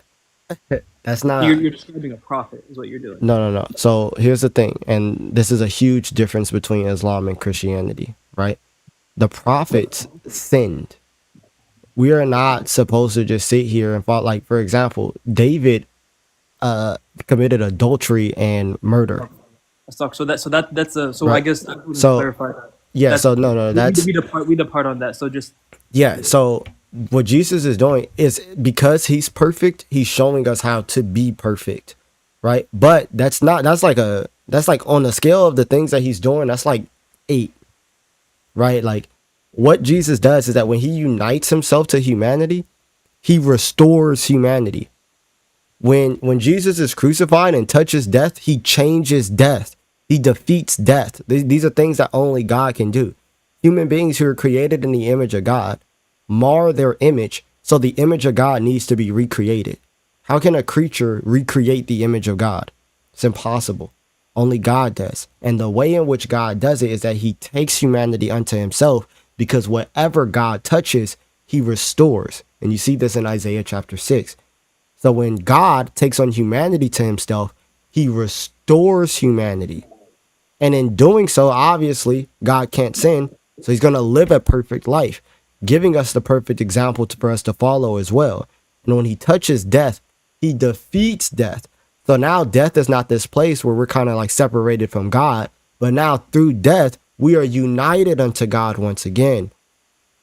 okay. So on that point, you made a really great point earlier about gratitude, right? The human tendency to take blessings as their own, attribute them to themselves without giving thanks to God, and how Jesus, the prophet, or how Jesus, let's say Jesus, the person, Here. Jesus, Here. I'll give you this chance. Hold on, because I think we're just gonna keep speaking past each other because you're gonna presuppose your like idea. So why don't you just do this? Tell me why you believe the Quran is true. Okay, the Quran is true is because it there's many ways I know that the Quran is true, and I'll describe some of them. Just give me your strongest one, and we'll figure out whether or not it stands up to the test of scrutiny. Okay. You can go to chapter 1112, Surah Al-Ikhlas, which is the chapter of sincerity. This provides a set of 4 statements describing the ontological differences between Allah and his creation. And these statements are completely like foolproof and internally consistent. And if you reflect on this chapter and reflect on any of your experiences outside of this chapter, you will find it to be true. Why would this prove Why would this prove the Quran? I would have to. So I'll walk you through it. I'll walk you through it. Just give All right, me a so second. here, I have it here. I have it here, right? Okay, I'll walk it through. Say the truth. Say the truth is that Allah is one. Allah is besought of all, needing none. He neither begot anyone, nor was he begotten, and equal to him has never been anyone.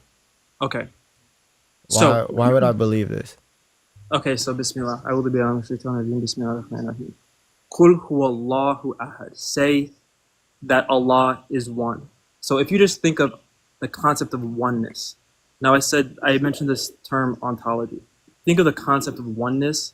I want you to think of anything you can, literally anything in this universe and the creation. And because you're created, anything you think of will not have this quality of oneness in terms of internal consistency, independence, and lack of consistency. So what would I be thinking of? What you would be doing is you would be thinking of creation. So what you're doing, but I'm not. No, you said anything that I'm thinking of is not the concept of oneness. So what would I be thinking of? I'm going to walk you through it. What you're doing is calling to your limited mind something, some part of creation. So what you're doing is embodying the. That's a good way to put it, Sheila, because it was, and then you said it instead of saying, you know what, it's okay. I know you're dealing.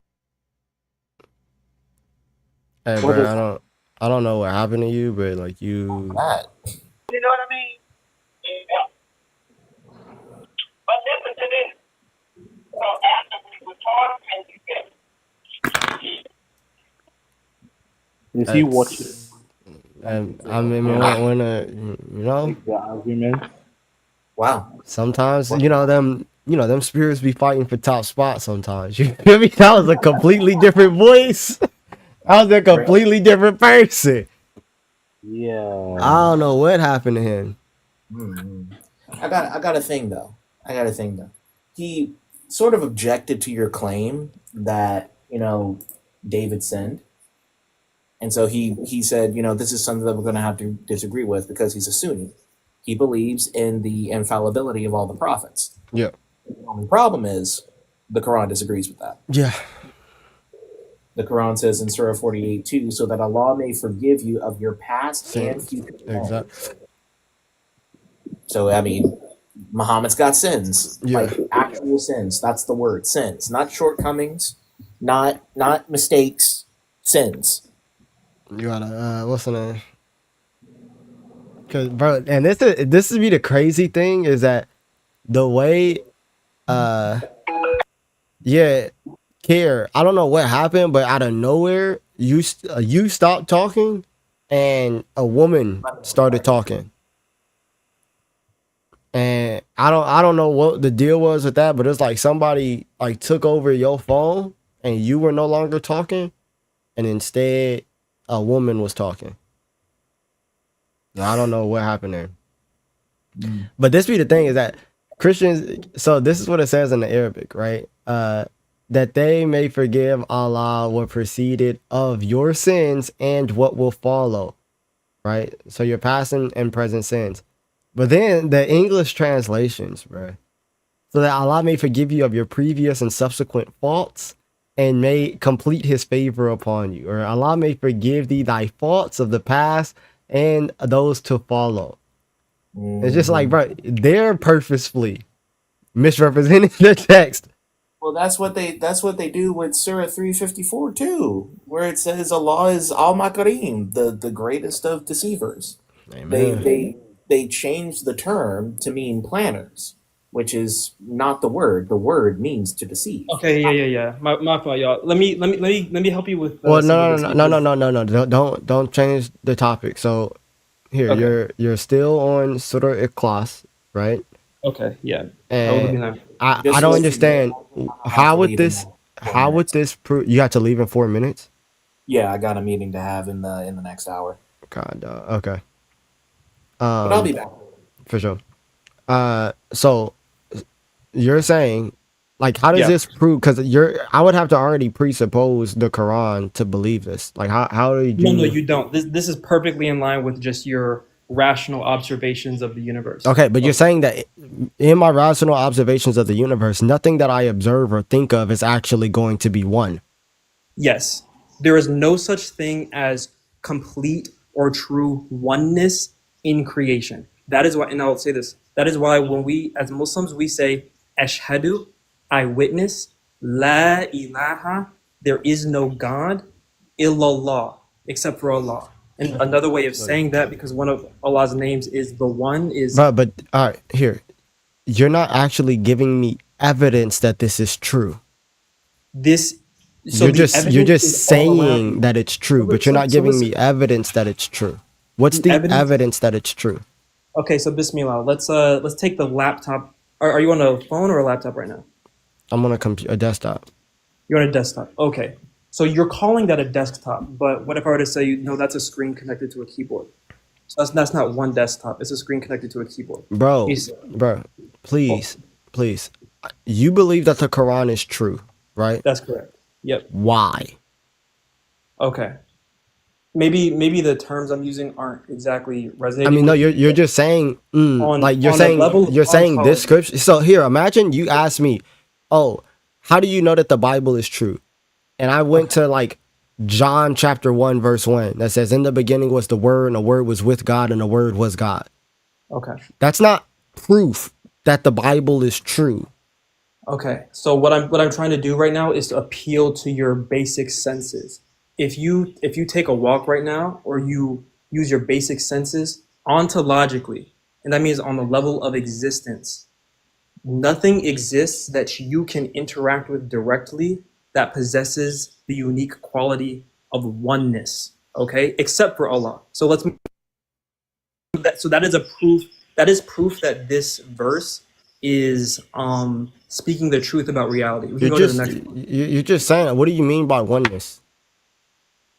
By oneness, I mean literal singleness. Everything else is multiple. Everything else exhibits the quality of multiplicity. So how do we have multiplicity if Allah is not multiple? That's the fundamental difference between Allah and His creation. But Allah, how do we have multiplicity? That means that we have something that like Allah just doesn't have at all. that's correct. There are some traits that Allah has completely that are unique to Him, and there are some traits that, as creation, are that So we there, have. so multiplicity or distinctions, like Yeah. they're just foreign and unknown to God. No, they have nothing to do with His essence. Or Yeah, so Allah, it's something that just there's a perfection that doesn't come from God.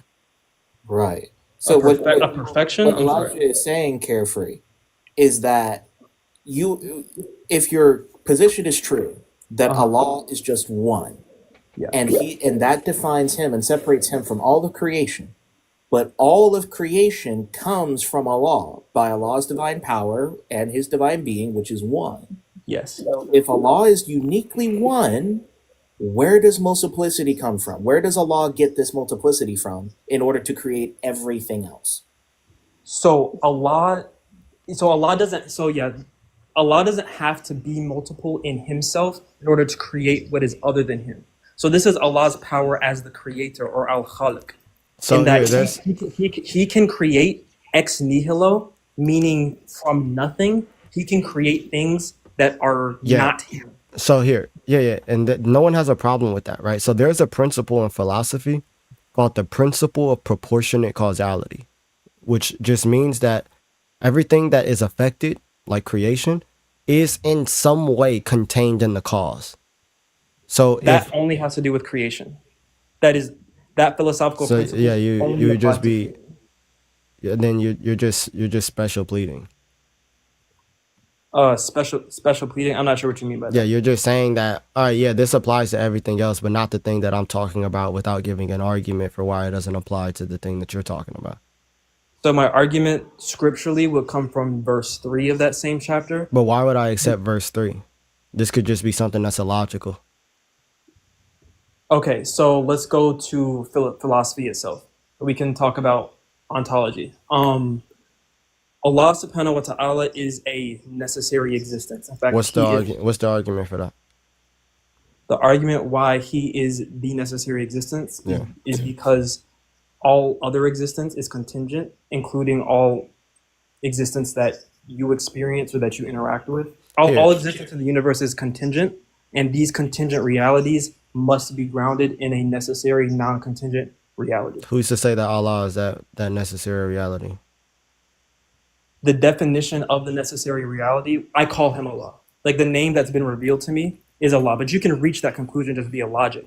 You can, yeah, but there's certain things that we could also conclude logically about this necessary existence, and one of those things would be that it's not composed of parts. I agree with that. I don't believe Allah is composed of parts. That's why I say he's one. Allah is composed of parts. No, he's not. He's one. Does Allah have a hand? Yes, he does. Does he have a shin? Yes, he does. Is his hand his shin? No. Those are two parts of Allah. No, they're not. And so the thing about this is that Allah communicates to humans using language, and language is necessarily figurative at times. So Allah can use a language like his hand, like Allah says in Surah Al-Mulk,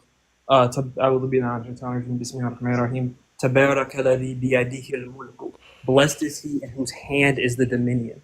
Some scholars of the Quran, they do not attribute that hand to a physical body part because Allah does not have parts, but they associate his hand with his power. So when Allah says, yeah, I'm asking specifically for your view. What's your view? So whenever we get to things like this, when Allah attributes things to himself, so my view is we interpret Quran. Here, tell me this. I'm answering your question. Here, I'll ask something very simply. Can Allah change?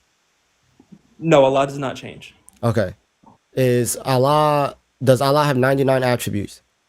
Yes, he does. Are the attributes? He has more than 99 attributes. He's revealed. That means that. Somebody in the comments saying yes, Allah changes. But okay, if Allah has 99 attributes, are the attributes identical to each other? No. If you take away one of the attributes, would that be Allah? Well, some of his attributes are possible attributes. Some of them are necessary attributes. Okay, if I take away one of the necessary attributes, are the necessary attributes identical to one another? Are they identical to the essence? They're not identical to the essence. So they're not identical to the essence. They're intrinsic to who he is. Oh, okay, but they're not identical to the essence. No. Are there other necessary things other than Allah? No. So is Allah's attributes necessary? His attributes necessary? Yes. Like his necessary attributes are necessary. You have a list of things that are necessary other than Allah himself. Yeah. No, it's still one God. It is still Allah. No. I'm saying that. Hold on, wait. You have okay. Are the attributes other than the essence of Allah? They are not. There's not an identity relation, in the sense so the that attributes are not like when you're like the attributes are not identical to the essence, is what you're saying. Yes. And the essence of Allah is necessary. Yes, that is correct. The attributes of Allah are necessary. For example, Allah, be one God. Yeah, I need to give an example because I need to help you understand. Mm-hmm. Allah is necessarily eternal with no beginning. Okay? Allah is also necessarily everlasting with no ending. Okay? It is still Allah. It is still just Allah, but we know that he has the attributes of everlasting with no end and pre-eternal with no beginning. Is just Allah here? We'll just do something simple. Is Allah necessarily fair? Fair? Well, Allah is the just. Yes, he is the just. So is he necessarily fair? Yes. Okay. What is fairness? Fairness is the expression of Allah's nature as the just, as completely just. What is it to be just? Is it to show fairness to another? I mean, that could be one that could be the way we understand it. We understand justice through these relationships where we see something out of balance and then balance is restored, or so these types of things. Okay, so how is Allah necessarily just before he creates and there's no other to be fair to? Because his and this is the thing about all of his attributes, the true nature of justice, the true essence of justice is actually transcendent from our understanding of justice. Same thing with beauty, same thing with majesty, same thing with power. I can kind of get a taste of what power means or what beauty means or what majesty means, but I never fully encompass the full truth or reality of these things because that doesn't have anything to do, justice. brother. That doesn't have anything to do with what we're talking about right now. I'm saying that Yes, it does. you're just saying that they exist in a higher manner.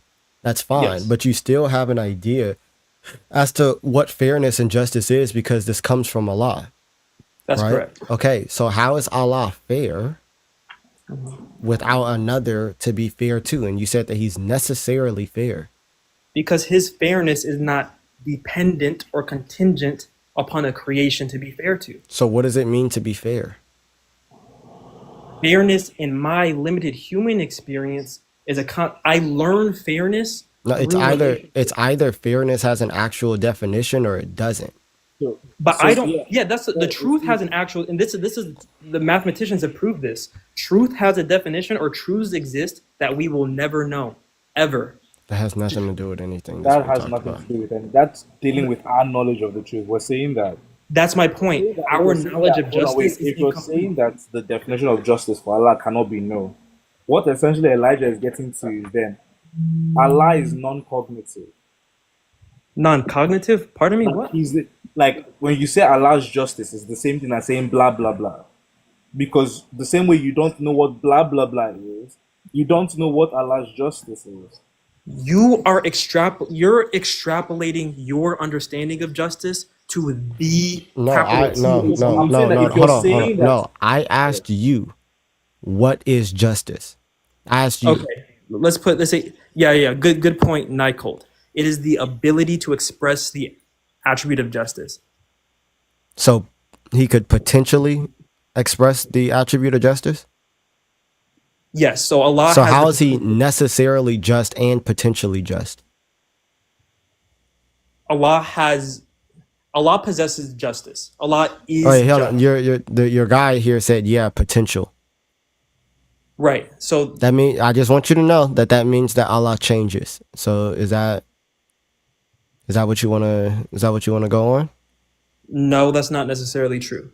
Yeah, so because change is going from potential to actual. That's what change is. Like how you potentially could be up here and now you're actually up here. You changed. So does Allah have potential? It's true. It is true. Yes, it's changed. No issue with that. Is that cool? Allah changes. That's what I mean. That's what I see people putting in the. I think I'm going to be careful with language here because there's change is also related to our experience of moving through states. We're talking about Allah right now. So you're saying they're saying that Allah has potential. Mm-hmm. Yeah. So I'll just be honest that that's outside of my ballpark to be able to answer. Yeah, that's cool. So here I'll let, and that's fine. I think you have the correct position in saying that Allah does not have potential, or God doesn't have potential. I would say that the Allah of the Quran is not God. But the problem with saying that Allah has potential is that anything that has potential or passive potency, which means that it is by definition composed of potency and act, regardless of like what your view is.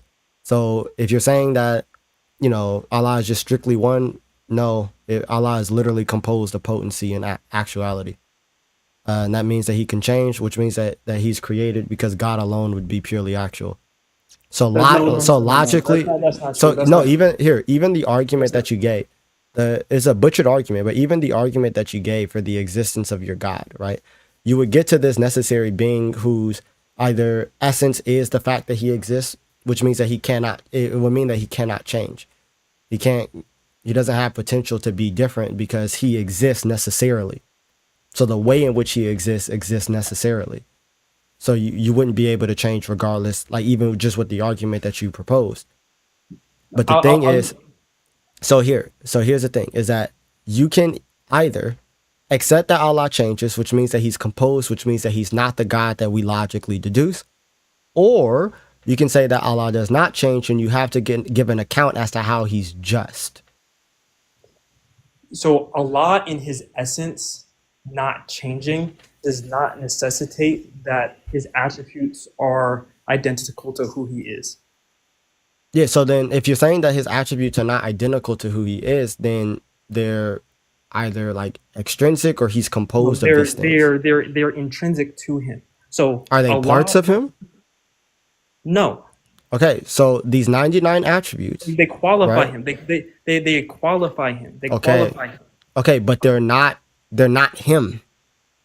Correct. Okay, so these attributes like justice. You're thinking right? them like idols. You're thinking like the heads on Easter Island. You're thinking like there's No. one big one named Allah, and then like there's these other entities with these different names that do things. No, it is No, literally no, one no. being. It is one Allah, and Allah has qualities. So Allah Himself is just. How? Allah Himself is merciful. Is he Allah, is he necessarily just? He defines Himself as just. So How? Okay, before creation. so the necessary being is just. But okay, before creation, how is he just? Because the reality of justice exists within him. How? What's the reality? Is the reality of justice, of what we know about justice, is just a diminished form of justice, which is showing fairness to another. Yeah, so the reality of justice is not contingent on our experience of justice. That's fine. I'm saying, how is he just if justice is showing fairness to another? How is he just? Because of what I just said. He can be just all by himself. How? He can literally be just by himself. If the definition of justice is That's not the definition of justice. I already told you that. That's not the definition. so, of then justice. what do you mean by justice? So you experience a certain type of justice. No, I'm talking in regards to Allah. What does justice mean? In regards to Allah, justice is His quality. What does it mean? What does it mean? In regards to Allah, la is His quality. We have to go to the thing and close that sentence. Okay, bet. Yeah, so I'm gonna have to go in a second, but I suppose I'll end with this. No. is Just not please end with what justice means in regards to Allah, because you're not telling me what justice means. Because what you're asking me to do is put my brain on the level of Allah Himself. What I'm asking you to do. You literally said what I'm asking you to do is to assume that the Quran makes intelligible sentences that can be understood by the people He's revealing these things to. So when Allah says things like He's just, it actually means something. So I'm asking you to give the definition for what Allah says. What does that mean? Allah is just. That means that Allah is completely fair. Everything He does is within perfect balance, and there is no injustice in relation to Allah. Okay. What is He fair to before He creates? Okay. My point is, there does not need to be an other for Him to possess the quality. What is He fair to? How is He fair before He creates? Because that is His intrinsic property of being fair, period. What does it mean to be fair? Based on everything that we know and we experience, which is, I'm not saying that are the words that are revealed in the Quran actually intelligible and able to be understood? Most certainly. Okay, so when I ask what does justice mean, and I ask what does fairness mean, you don't just sit here and appeal to something that, we can never know what these words mean, because otherwise the Quran is just completely unintelligible. That's not true. So you're trying to force it into a binary in which you refuse to accept. No, I'm literally just asking, what does justice mean? What does fair mean? And so I would say fairness. I understand fairness, for example, through the concept of judgment. So if someone judges fairly, they use fairness is objectivity. For example, fairness is related to objectivity. Fairness is related to balance. Fairness is related to equality and equal measure of circumstances, for example. These are all part of the experiences that help me understand what fairness is. Yeah, so here, so what it means to be fair, it just means to be impartial or to not show favoritism. That's what it means to be fair. Sure thing. Okay. How is Allah not showing favoritism when there's nothing else to favor? How is Allah not showing favoritism? When I there's guess nothing else to favor. in that case, you answered your own question. It would be pretty impartial if you weren't judging between anything. So then he's not just. 1 second. Ask that one more time. So then if he's not judging, there's nothing to be fair to. He's neither partial nor non-impartial. He's not just. He's not fair. Again, his intrinsic quality of being just, of being adil, maybe, yeah. His intrinsic quality. My fault, my brother. His intrinsic quality of being adil is already with him. Bro, I'm asking you, in regards to Allah, what does justice mean? Justice is inherently relational, or fairness is inherently relational. So I think you're running into the problem of saying that there's no way that Allah could necessarily be just without having another to be just or fair too. You're saying it's inherently relational. You're just saying that with your mouth. No. So when you define justice as being fair, and you define fairness as, or Google defines fairness as being impartial or without favoritism, or without discrimination. If there is nothing else to discriminate against, then there's no such thing as like fairness. That's not true, because the internal being who is fair was already himself before he created. And so we'll probably depart on that disagreement, because I don't know, but I appreciate you having me on.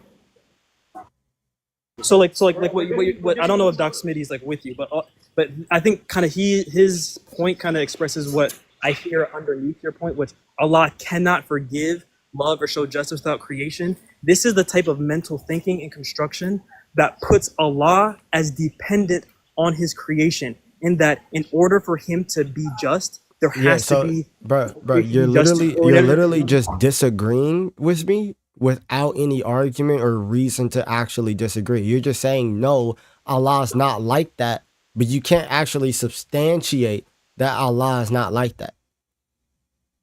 Well, so far for 23 minutes or a little bit longer, you have provided no reason for me to believe in the Quran. No, well, because Allah subhanahu wa ta'ala is not contingent on his creation. And I said what's that the argument for that? Okay. Because creation is contingent. Creation is contingent. Creation is contingent. Hey, Allah's created. Right.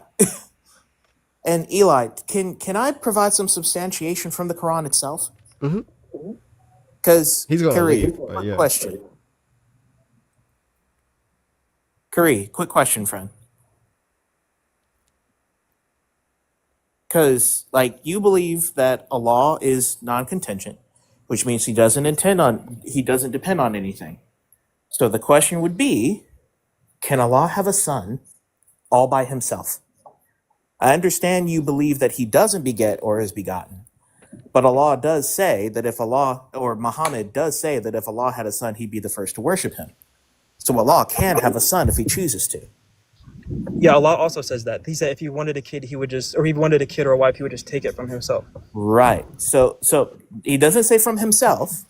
But the point is to show from among the heavens and things like that. So I just asked the question, can Allah have a son without needing anyone else to have him? When Allah poses those rhetorical questions, he's showing the impossibility of those things. So when he instructs the Prophet Muhammad ﷺ to say, if Allah had a son, I'd be the first to worship him, he's instructing the Prophet to tell the people around him, look, you don't see me worshiping creation. You do not see me worshiping a human being. If you did see me worshiping a human being, then I would instruct you to do that. But the very fact that I'm teaching you to worship God, who is not a human being, means that God does not have a son. I understand that you're saying that Allah doesn't have a son, but that's not the question. I understand that Allah doesn't, and I understand that He chooses not to. But the question is, if He did, if He chose to have a son, could He do it without help? Theoretically, but that's an impossibility because Allah already says that He does not. So that's an eternal reality. That's an eternal reality.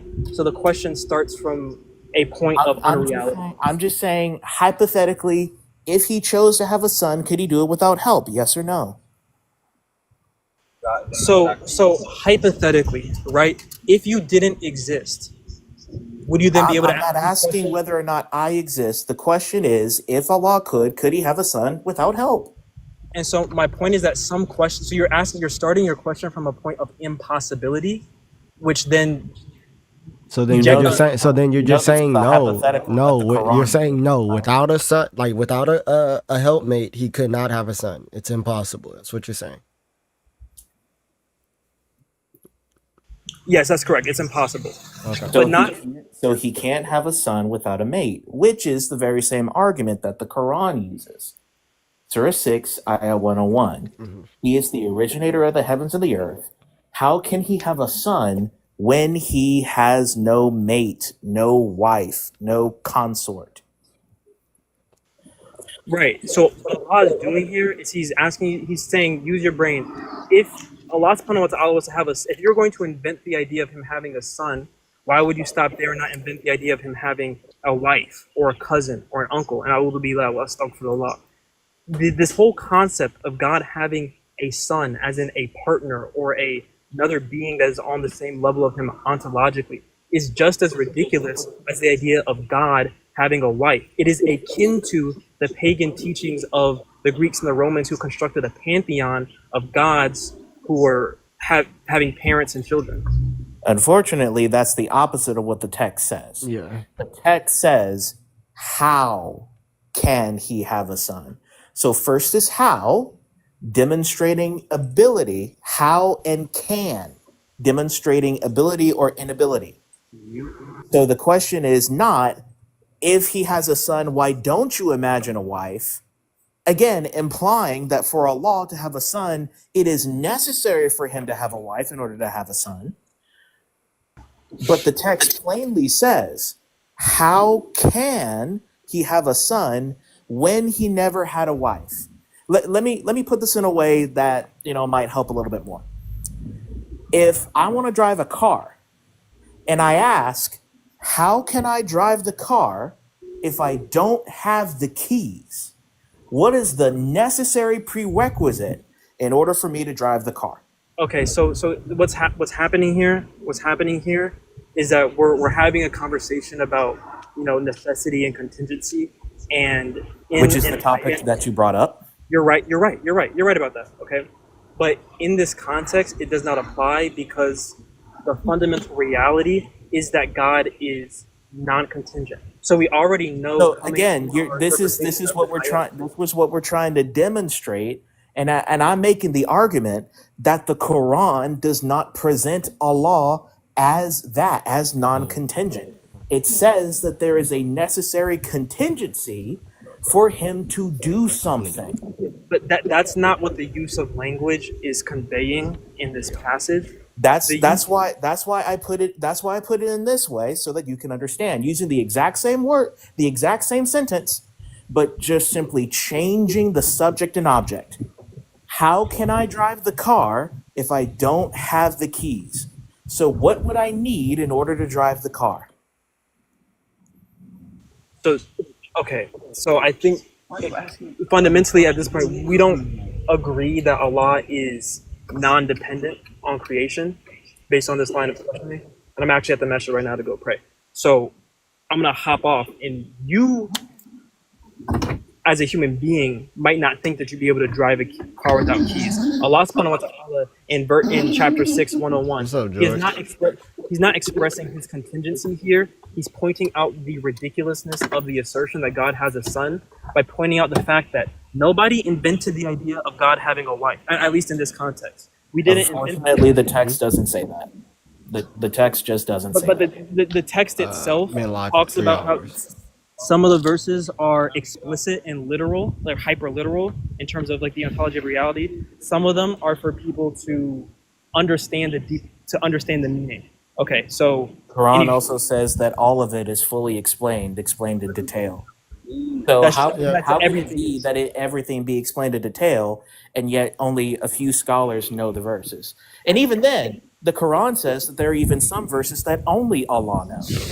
That's So true. how can it be fully explained and fully detailed in all things Yeah. except? And Yeah. then it says there are verses that nobody understands but Allah.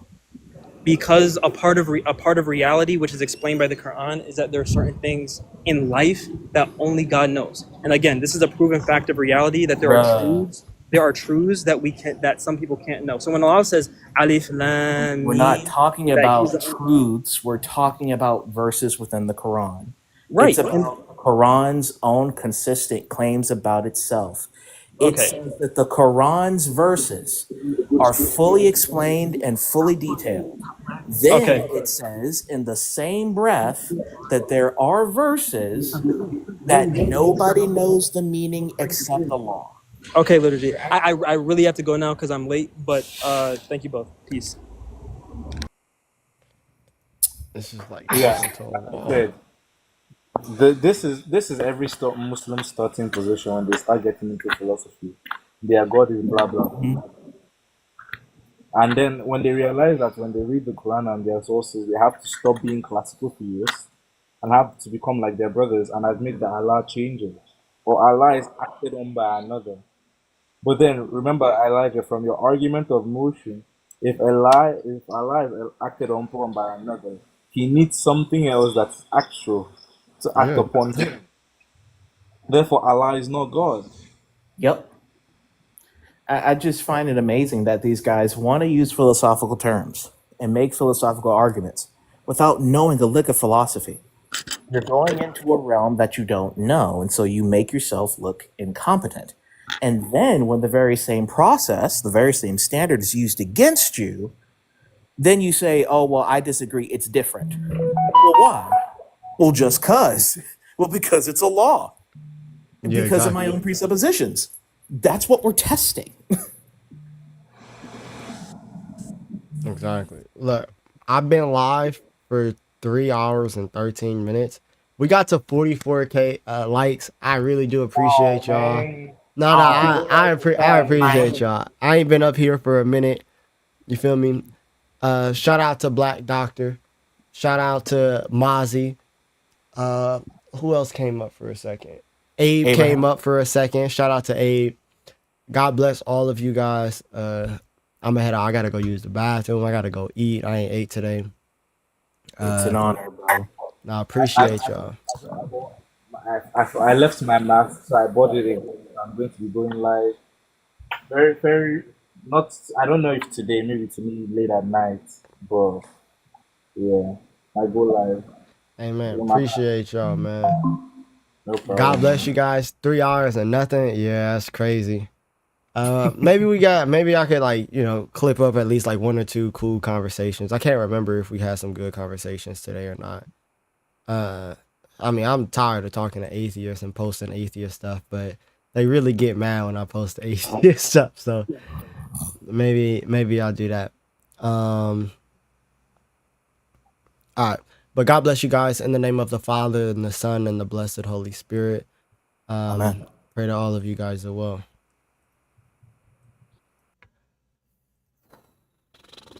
YouTube. Y'all have no idea how grateful I am for y'all. In all seriousness and in all honesty, man. Like, you guys are the absolute best. Gabriel, ALC, Walk, LA Apologetics. I'm gonna have to see if I can get you a wrench because you be in here for hours and hours and hours on end. Y'all be debating with the crazy folk in the comments. Amen, Hell Winky. But I be trying to keep it simple for folk. I don't be trying to sit here and just cook just to cook, or like I'm trying to like make sure that they can understand like where this leads and where this goes, and like they don't care about understanding anything. It's ridiculous. But nah, I really do appreciate all of you guys, for real, man. You guys are really, really such a blessing. Just thank you. And all, like, for real. I'm not trying to get all mushy, but appreciate you guys. God bless you. I pray that all of you guys are well, and I'll probably be back tomorrow. Thank you.